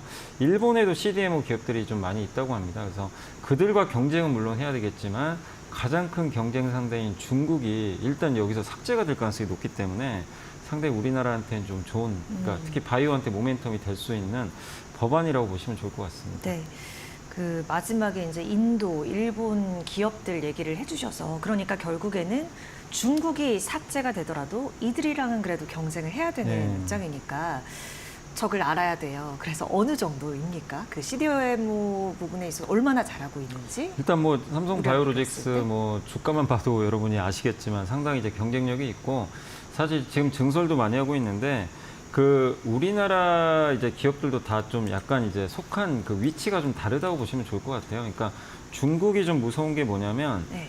그 A부터 Z까지 이제 웬만한 걸 다 하는 거거든요. 그러니까 만약에 여러분, 그러니까 제약회사가 신약을 개발할 때 먼저 물질을 발굴한 다음에 전임상하고 임상, 1상, 2상, 3상 끝나고 이제 최종 승인 받으면 상업화하잖아요. 근데 이 상업화를 주로 하는 회사가 삼성바이오는 상업화 위주로 하고 있어요. 그러니까 이미 이제 승인 받은 네. 거죠. 근데 이제 가장 강력한 경쟁 그룹이 중국의 우시 그룹인데 여기는 웬만한 건 다 하고 있어요. 후보 그 물질부터. 예, 그 전 과정에. 단계부터. 그래서 사실상 이제 경쟁력이 굉장히 뛰어난 편이죠. 그래서 이제 우리 입장에서 상당히 부담스러운데 이제 앞으로 미국 기업들은 이들과 거래를 못 하니까. 그러니까 뭐 인도나 일본도 다 각각의 기업마다 이렇게 좀 특화돼 있어요. 뭐 전임상 쪽에 강한 기업도 있고. 근데 이제 중국은 이걸 다 하다 보니까 그게 상당히 이제 두려웠던 거죠. 근데 우리나라 기업에도 보면 뭐 바이넥스라든가 ST팜 같은 기업들도 물론 상업화 물량도 있겠지만 거기 이제 임상 단계에서 이제 시약 같은 거라 그러죠. 원료 시약. 이런 걸 또 되게 특화된 기업들이 좀 우리나라에도 좀 많이 포진해 있기 때문에 그런 부분에서 중국의 일정 부분의 그런 물량들을 가져올 수 있지 않을까. 물론 이제 인도와 일본과의 경쟁에서 어느 정도 이제 모멘텀을 받을지 모르지만 다만 이제 그 제약바이오 회사들이 입장에선 그렇다고 중국이 없다고 아무한테나 이거 줄 수는 없어요. 그래서 우리가 인증제도라는 게 있는데 미국의 FDA라든가 유럽의 이제 의약품 이제 관리청 같은 데서도 이 공장 같은 거 실사를 하거든요. 여기 제약 공장이 있으면 생산 공장에 가서 실사를 해서 이게 이제 합격인지 불합격인지 자기네 기준에 맞는지를 평가를 해줘요. 네. 그걸 보통 이제 인증이라고 하는데 우리나라에선 삼성바이오로직스하고 지금 ST팜이 미국과 유럽의 승인을 다 받은 회사예요. 그리고 바이넥스는 아직 유럽만 받았고 지금 미국 FDA 승인도 받으려고 지금 하고 있는데 어쨌든 이제 이런 기업들은 다른 이제 미국의 제약바이오 회사들이 봤을 땐 이미 검증받은 인증이 있잖아요. 그렇기 때문에 저는 좀 일본과 인도와 경쟁해도 충분히 경쟁력이 있지 않을까 이렇게 생각을 하고 있습니다. 제가 이제 CDMO 기업 그럼 어떤 거 선택해야 돼요라고 여쭤보려고 했는데 이미 답을 조금 주신 네, 것도 그거- 같고요. 그렇죠? 네, 맞습니다. 삼성바이오로직스와 ST팜 미국과 유럽에서 생산 인증을 모두 획득을 한 부분이 있기 네. 때문에 이런 부분에서 이제 선택 기준을 좀 잡아보면 좋겠다라는 부분도 언급을 같이 해주셨습니다. 그 바이오업 관련 종목들 투자할 때 우리가 좀 참고할 만한 이벤트들, 추후 이벤트들이 있을까요? 그러니까 이벤트가 상당히 중요하죠. 학회에서 임상 결과를 많이 발표하니까. 근데 이제 큰 임상은 이제 큰 어떤 이제 임상 학회 같은 거 이제 좀 끝나가지만 10월 28일 날 미국 소화기 학회가 열리거든요. 근데 여기서 아마 HK 이노엔이라는 이제 회사가 뭐 발표할 거라고는 아직 결정은 된 건 아닌데 이제 소화기 학회니까 네. 이 역류성 식도염 치료제라 그러죠. KCAP이라고 하는데 지금 미국에서 임상을 지금 이제 끝내놓고 3상 결과 아마 이제 나올 것 같은데요. 거기서 좀 발표할 거란 얘기가 좀 있긴 있거든요. 그래서 비밀환성이 뭐예요? 비밀환성은 이제 우리가 이제 위 내시경 할 때 식도염 여기 이제 위산이 이제 과다 분비하는 현상이잖아요. 아. 그러면 비밀환성은 내시경 해도요 티가 안 나요. 어. 위에 문제가 없어요. 네. 근데 밀환성은 위에 상처가 있어요. 그걸 좀 구분한 건데 아, 네. 대부분 비밀환성이 좀 많다고 합니다. 이게 환자 수를 보면. 그래서 비밀환성 역류성 식도염 치료제 아마 결과가 좀 나오지 않을까 싶고 네. 또 11월 4일 날은 바이오 유럽이 있고 15일 날은 미국에서 간학회가 열리니까 한번 좀 지켜보시고 또 이벤트로는 동아ST가 이제 스텔라라 바이오시밀러라고 하는데 네. 요거 치료제 관련해서 이제 유럽과 미국에서 품목 허가가 아마 올해 연말경에 아마 결정이 될 것 같더라고요. 네. 그래서 한번 지켜보시고 알테오제는 이제 아마 어제 임상이 끝난 걸로 알고 있는데 이 임상 끝나면 한 달 후에 임상 결과가 보통 나오거든요. 그래서 다음 달에 그 키트루다 SC 제형 요거 관련해서 임상 데이터 나오는지 한번 보시고 또 존슨앤존슨 이번 유한양에 이제 기술 수출했던 거죠. 폐암 치료제 여기 관련해 정체 생존 기간 그러니까 이 암 환자들이 얼마나 오랫동안 생존했는지 요 결과가 이제 내년에 아마 또 발표된다고 하니까 이런 이벤트들은 한번 좀 계속 주목을 해야 될 것 같습니다. 챙겨야 될 게 굉장히 많네요. HK 이노엔부터 뭐 이제 유한양 기술 수출한 이제 존슨앤존슨 발표 내용까지 잘 체크해 보시면 좋을 것 같고요. 우리 이번에는 조선주 얘기를 좀 해보도록 하겠습니다. 그 조선주가 2014년, 15년 역사적인 좀 고점 그런 사이클을 좀 만들었고 다시 재현이 될까 이런 얘기를 저도 계속 질문 드리고 있어요. 어떻게 보십니까? 글쎄요, 뭐 예전에 역사적 고점이 이제 PBR 기준으로 굉장히 높아가지고 그게 뭐 4배가 넘더라고요. 그래서 그걸 돌파하기는 물론 쉽지 않습니다. 지금 한 1.8배, 9배 정도 된다고 하니까. 네.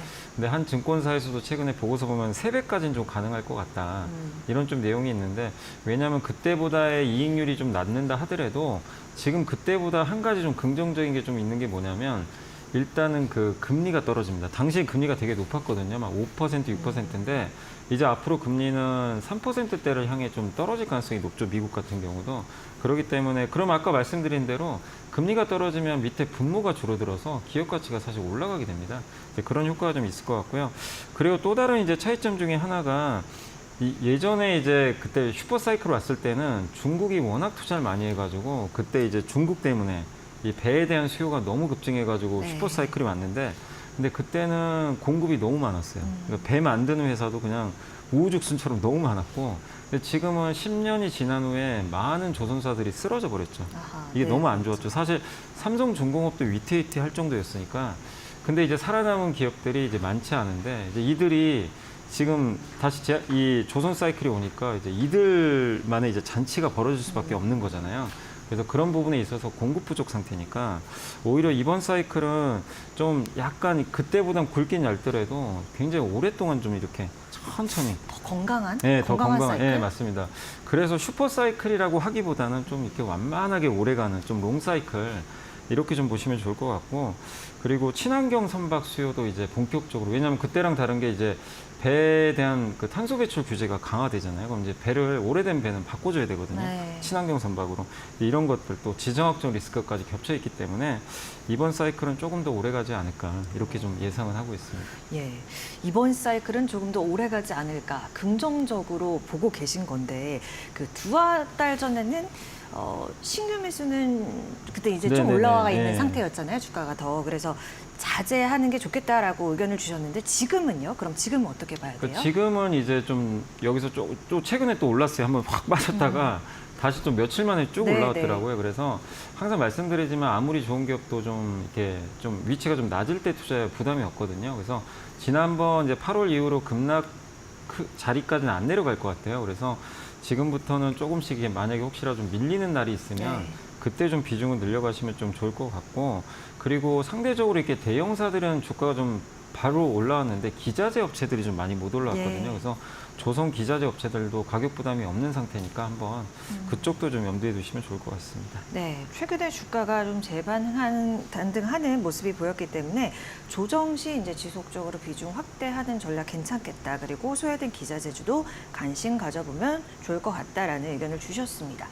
그 조선주 관련해서 조선의 방산 키워드 붙으면 또 잘 가더라고요.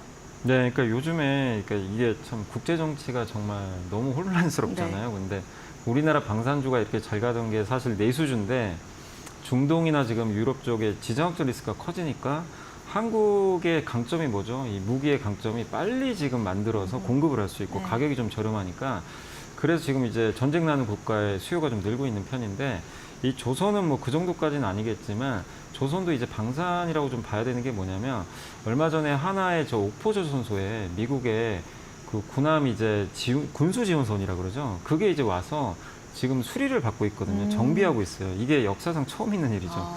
왜냐하면 이제 미국 해군이 일본 말고 다른 나라에 이런 걸 맡긴 적은 사실 없거든요. 근데 하나오션하고 HD 현대중공업이 이 할 수 있는 허가권을 좀 따냈어요. 최근에.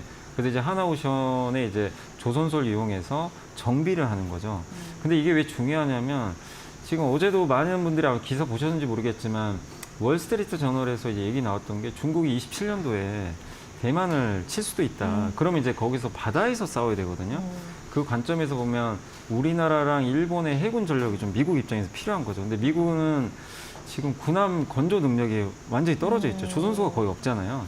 그렇기 때문에 지금 그렇다고 배를 지금 신규로 만들면 지금 투입돼도 대형선은 한 8년 정도 걸려요. 배 만드는데. 너무 시간이 오래 걸리니까 네. 그러면은 기존에 갖고 있는 차근차근 일단 준비도 할 때. 해야 되겠죠. 근데 이제 관건은 과연 그거를 다른 나라에 맡길 수 있겠느냐. 그렇죠. 이제 미국 법에 의하면 미국 외의 조선사는 이거를 군함 건조가 불가능하거든요. 근데 이제 그건 또 법을 바꾸면 되는 거니까. 그래서 하나오션이 올해 지금 미국의 필리조선소 지금 인수한다. 네. 그 얘기 들어보셨을 거예요. 네. 그러니까 가능성은 있는데 저는 또 그거보다도 미국 군함들이 너무 노후화됐어요. 근데 그거 수리할 이제 수요가 많은데 그게 저는 더 급한 수요 아닌가. 그러니까 MRO로. 네, MRO로 하는 거죠. 네.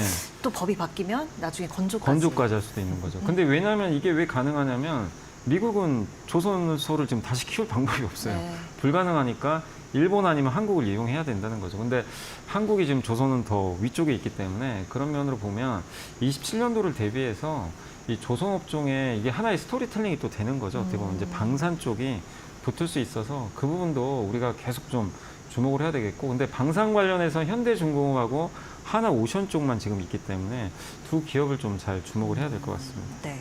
HD 현대중공업과 하나오션까지 이렇게 점검을 우리가 해볼 수 있었고요. 자, 금리 인하 얘기로 좀 이어가서 이 영향으로 백화점주라든지 의류주 약간 소외됐던 업종들에 다시 한번 좀 기대를 해볼 수 있는 여력이 있을까, 이런 걸 질문 드리고 싶어요. 근데 저는 한번 준비해보는 것도 되게 좋을 것 같아요. 언제 오를지 모르는데 너무 그냥 아예 그냥 버려져 있잖아요. 사실 뭐 차트 봐도 거래도 안 나오죠. 누구도 관심 없죠.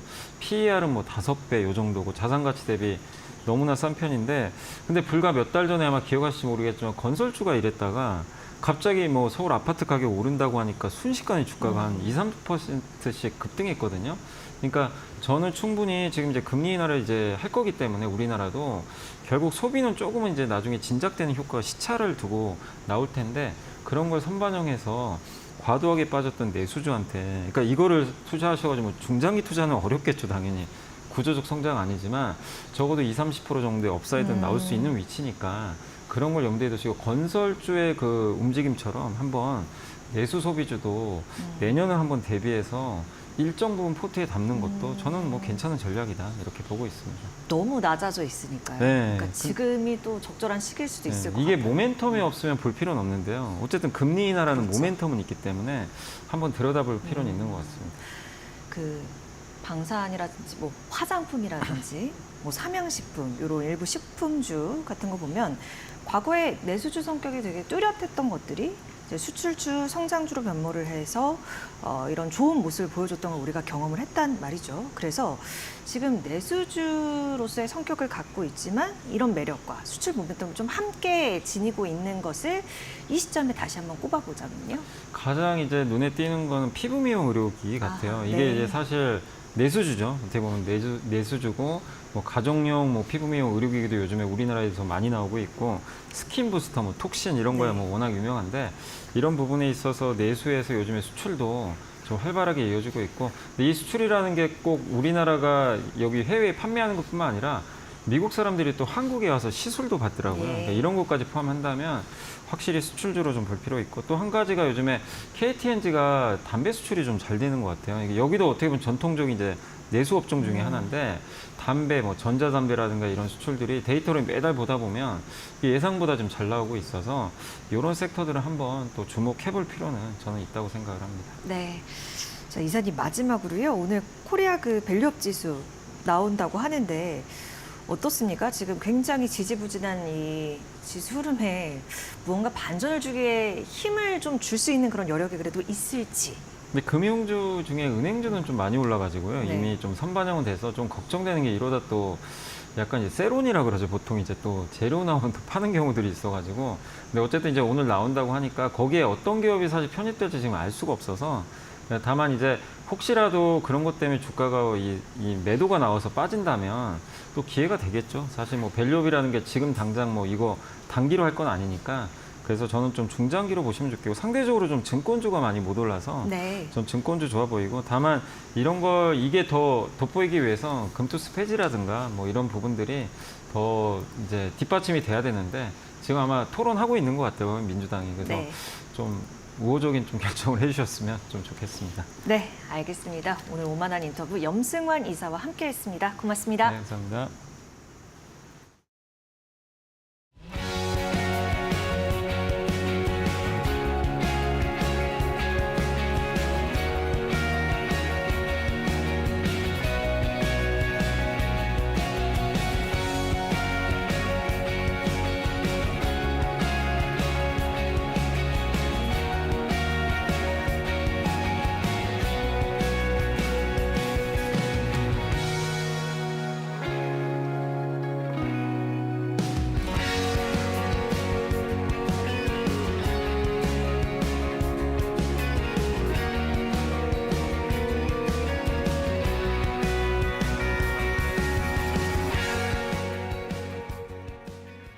네, 9월 14일 화요일입니다. 앵커브리핑 시작하겠습니다. 지난 1979년에 원전 이 멜트다운 사고가 발생을 해서 폐쇄됐던 미국의 3마일 원전이라는 곳이 있습니다. 45년 동안 폐쇄가 됐었던 이 원전이 재가동되기로 했다라는 소식이 전해졌습니다. 2028년, 그러니까 앞으로 4년 뒤죠. 재가동을 하는 거고 마이크로소프트가 이제 이 3마일 원전이 재가동이 되면 여기서 나오는 이 3마일 원전이 재가동된 이후에 여기서 이제 나오는 이 전력을 20년 동안 독점적으로 확보를 한다. 이게 내용이 이제 이 3마일 원전 재가동의 이제 주요 내용이 되겠습니다. 마이크로소프트는 AI 데이터 센터 이 안정적인 운영을 위해서 이 전력 공급이 필요하죠. 사실 이게 이제 모든 빅테크들의 가장 큰 화두입니다. 데이터 센터를 중심으로 좀 AI 이 부분에 대해서 투자를 하고 있는 빅테크들 똑같은 다 고민들인데 이 컨스텔레이션이라고 하는 이 컨스텔레이션 에너지라는 회사가 이제 미국의 이제 원자력 운용 회사인데 이 회사가 이 3마일 원전을 갖고 있거든요. 여기하고 두 회사가 이제 이해관계가 맞아 떨어져서 재가동하기로 이제 계약을 맺은 상태고요. 그럼 이 쓰리마일 원전이라는 건 좀 옛날 얘기를 좀 해봐야 되겠죠. 앞서 잠깐 1979년도에 이제 원전 사고가 발생했다고 말씀드렸습니다. 그 내용으로 잠깐 좀 들어가 보겠습니다. 이게 사실은 그 당시에 미국의 사회에 줬던 그 워낙에 그 충격이 컸기 때문에 이 얘기를 좀 안 할 수가 없는 건데, 물론 여기 연기가 나오고 있는 거는 사실은 그때 사고와는 관계 없으니까 그거는 오해하지 마시고요. 그냥 참고 삼아 좀 제가 사진을 준비를 한 거고, 쓰리마일 원전 사고를 간단하게 좀 보면 79년 3월 28일 새벽 1시에 이제 발생을 했고, 사고 유형은 핵 연료봉 멜트다운. 이게 이제 일본 그 후쿠시마 원전 사고와 같은 사고의 내용입니다. 결과가 이후에 이제 70개 원전 건설 계획이 취소되는 이런 식의 여파가 나고, 이제 사실 이런 것보다도 미국 이제 국민들한테 원전이 정말 위험한 거구나, 무서운 거구나라는 어떤 그런 어떤 충격을 줬었던지, 그게 사실은 그 여파가 굉장히 컸다라고 볼 수가 있는 건데요. 당시 사고 원인은 이제 직원 실수로 냉각수 공급이 중단이 됐고요. 냉각수 공급이 중단이 되니까 당연히 원자로가 끓겠죠. 그게 이제 어느 일정 수준을 넘어서 임계점을 넘어서서 원자로가 이제 멜트다운, 즉 핵 연료봉이 녹아내리는 이런 사고가 발생을 했습니다. 그래도 이 쓰리마일 원전 사고는 다행히 이것 때문에 뭐 피해가, 방사능 피해가 굉장히 좀 심하게 나타나 이런 건 없었습니다. 뭐 이를테면 러시아에서 발생, 소련에서 발생된 체르노빌 원전 사고 같은 이런 정도의 뭐 수준의 사고는 전혀 아니었고요. 한 10만 명 정도가 주변에서 대피하고 뭐 이런 어떤 그 상황들이 벌어지긴 했었습니다만, 실질적으로 원전에서의 핵 연료봉 그 멜트다운 때문에 방사능에 누출돼서 뭐 직원이라든가 인근 주민들이 피해가 발생, 이런 사고는 아니었습니다. 근데 당시에 이 사고가 발생했는데 이게 1979년이지 않습니까? 1979년이 그 당시 역사적으로 봤을 때 2차 오일 쇼크가 발생했었던 때입니다. 그러니까 미국 정부에서도 이 오일 쇼크 때문에 유가가 급등을 하니까 경제적으로 상당히 좀 압박이 올 수밖에 없는 상황이죠. 그래서 그 당시에 카터 정부가 생각했던 계획이 원전을 70개를 건설을 해서 이 유가 급등에 대응을 하겠다, 이런 계획을 세웠었는데, 마침 이 사고가 발생하면서 이 원전 70기 건설 계획이 이제 당연히 백지화가 될 수밖에 없었던 그런 이제 당시 역사적 상황이 좀 있었습니다. 이 원전을 이제 마이크로소프트를 중심으로 해서 살리겠다, 이제 이렇게 얘기가 된 건데요. 마이크로소프트는 왜 그러면 이 쓰리마일 원전을 이제 되살리는데 이렇게 나서게 됐느냐? 그 이유가 당연히 있습니다. 첫 번째는 AI 데이터 센터를 안정적으로 운용하기 위해서는 24시간 전력을 안정적으로 공급할 수 있는 전력원이 필요한데, 그게 이제 석탄이나 이런 뭐 천연가스 이런 쪽보다, 그러니까 탄소가 배출되는 그런 에너지원이 아니라 바로 이제 친환경, 즉 이산화탄소 배출이 없는 그런 친환경 전력 공급원이 필요하다. 그게 이제 원전이다라고 판단을 한 거고요. 무엇보다 또 쓰리마일이 이제 선택이 됐던 또 가장 큰 이유 중에 하나는, 이게 이제 이미 만들어져 있는 건데 폐쇄가 돼서 가동이 안 됐을 뿐이기 때문에 이걸 재가동하기만 하면 빠른 시간 내에 이제 원전에서 전력을 공급할 수 있다라는 점 때문이었습니다. 앞서 말씀드린 것처럼 마이크로소프트랑 컨스텔레이션 에너지랑 계약을 한 내용을 보면 2028년부터 재가동을 한다라고 얘기가 되지 않습니까? 그러면 올해가 2024년이니까 대략 4년 뒤면은 원전이 재가동될 수 있다, 이제 이런 얘기가 되는 건데, 보통 원전을 한 기 정도를 이제 신규로 건설한다고 그랬을 때 대략 건설 기간이 보통 한 10년 정도 봅니다. 뭐 8, 9년에서 12년 사이니까 한 10년 정도 걸리고요. 들어가는 비용이 한 기당 85억 달러 정도가 들어가거든요. 근데 이번에 이 쓰리마일 원전을 재가동하는 데는 걸리는 시간도 4년, 그러니까 절반 이하죠. 그리고 비용도 16억 달러 정도로 예상이 돼서 한 기 건설하는 비용의 4분의 1도 채 안 되는 그런 수준이 된다고 합니다. 그러니까 시간도 절반 이하로 줄고 비용도 4분의 1 이하로 적게 들어가기 때문에 이보다도 사실 더 좋은 어떤 그런 전력 공급원, 또 빠른 시간 말 수 있는 전력 공급원이 없을 수 있다라고 이제 볼 수가 있는 거죠. 뭐 풍력이나 이런 것들도 뭐 할 수 있겠습니다만, 그 위치가 그렇게 좀 전력 공급을 할 수 있는, 그러니까 풍력을 돌릴 수 있는 이런 위치가 또 돼야 되는 건데, 그런 여건이 아닌 걸 감안하면 역시 쓰리마일 원전을 재가동시키는 게 가장 어떻게 보면 신의 한 수가 될 수 있다라고 마이크로소프트 측에서는 판단했다, 이렇게 좀 볼 수가 있겠습니다. 원전주는 이래서 미국에서도 연초부터 계속해서 강한 상승세를 좀 보여주고 있습니다. 미국의 원전 관련주들 상황을 보면요, 이제 컨스텔레이션 에너지 주가만 보더라도 최근에 좀 급등을 하는 모습을 좀 보이고 있고요. 관련주 이제 마이크로소프트 같은 경우 오늘은 사실 좀 악재가 하나 있었습니다. 엔비디아에 너무 의존도가 높다라는 그런 얘기가 나오면서 평가 등급이 좀 강등이 됐거든요. 그렇기 때문에 마이크로소프트 주가 좀 볼까요? 오늘 마이크로소프트 주가는 소폭 하락하는 모습을 보이긴 했습니다만 0.4% 하락을 했죠. 근데 사실은 마이크로소프트 입장에서 봤을 때는 4년 뒤에 20년간 확실하게 공급을 받을 수 있는 이런 전력 공급원을 확보했다는 점에서 분명히 AI 데이터 센터에 대한 투자가 계속될 수밖에 없는 이 마이크로소프트한테는 호재가 될 수밖에 없다 이렇게 볼 수가 있겠습니다. 이 오늘 컨스텔레이션 에너지 얘기를 좀 봤으니까요. 미국의 원전주들 올해 어떤 상황이었는지 한번 마저 보겠습니다. 뉴스케일 파워는 빌 게이츠가 투자한 스타트업으로 유명하죠. SMR, 즉 소형 원전 모듈을 만드는 회사인데 올 들어서 222%나 올라온 그런 상황이고요.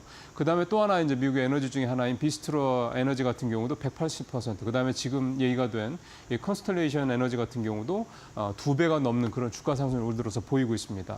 그다음에 NRG 에너지도 68%. 그다음에 카미코라는 회사는 우라늄 채굴하는 회사입니다. 이 캐나다 회사인데 이 회사는 물론 전체적으로 다른 회사에 비하면 상승폭이 높지는 않습니다만 13% 넘게 올해 오르는 모습을 보였습니다. 이제 원전 쪽에 대한 투자가 계속해서 늘어난다고 치면 우라늄이 이제 당연히 필요하기 때문에 카미코 에너지의 주가도 계속해서 상승세를 보일 가능성이 높다 이렇게 좀 볼 수가 있겠습니다.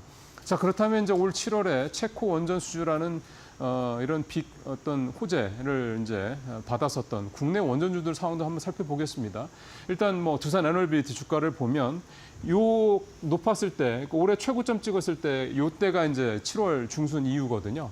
그러니까 이제 7월 중순, 7월 17일 날 이제 체코 원전 수주가 공식 발표가 됐으니까 체코 원전 수주 발표를 전후로 해서 주가가 이렇게 올 들어 최고점을 좀 찍었고요. 그다음에 이제 대표적인 또 한전 기술도 한번 또 주가를 보겠습니다. 한전 기술 주가도 역시 마찬가지로 그 즈음에서 주가가 좀 큰 폭으로 올랐다가 올해 정고점을 찍고 지금 내려오는 모습을 보이겠습니다. 근데 이 두 그래프 보시면 아시겠지만 그때 체코 원전 수주 발표 이후를 전후로 고점을 찍고 난 뒤에 양 회사 다 한 30-40% 주가가 좀 급락을 했던 상황입니다. 기술적인 조정 뭐 이렇게 좀 볼 수가 있겠고 워낙에 단기에 급등을 했었으니까요. 그다음에 또 하나는 체코 원전 관련돼서 그 뒤에 여러 가지 좀 논란들이 나오고 있는 게 최근 들어 주가가 좀 계속해서 부진한 이유라고 볼 수가 있겠는데요. 우리가 체코 원전을 덤핑으로 수주를 했다. 그러니까 수익을 충분히 보장받지 못한 상태에서 일단 수주하는데 급급했다 이런 지적들이 좀 나오고 있습니다. 물론 이에 대해서 정부는 이제 가짜뉴스다 이렇게 바로 반박을 하고 있는 그런 상황이고요. 그 다음 쪽면도 좀 볼까요? 예.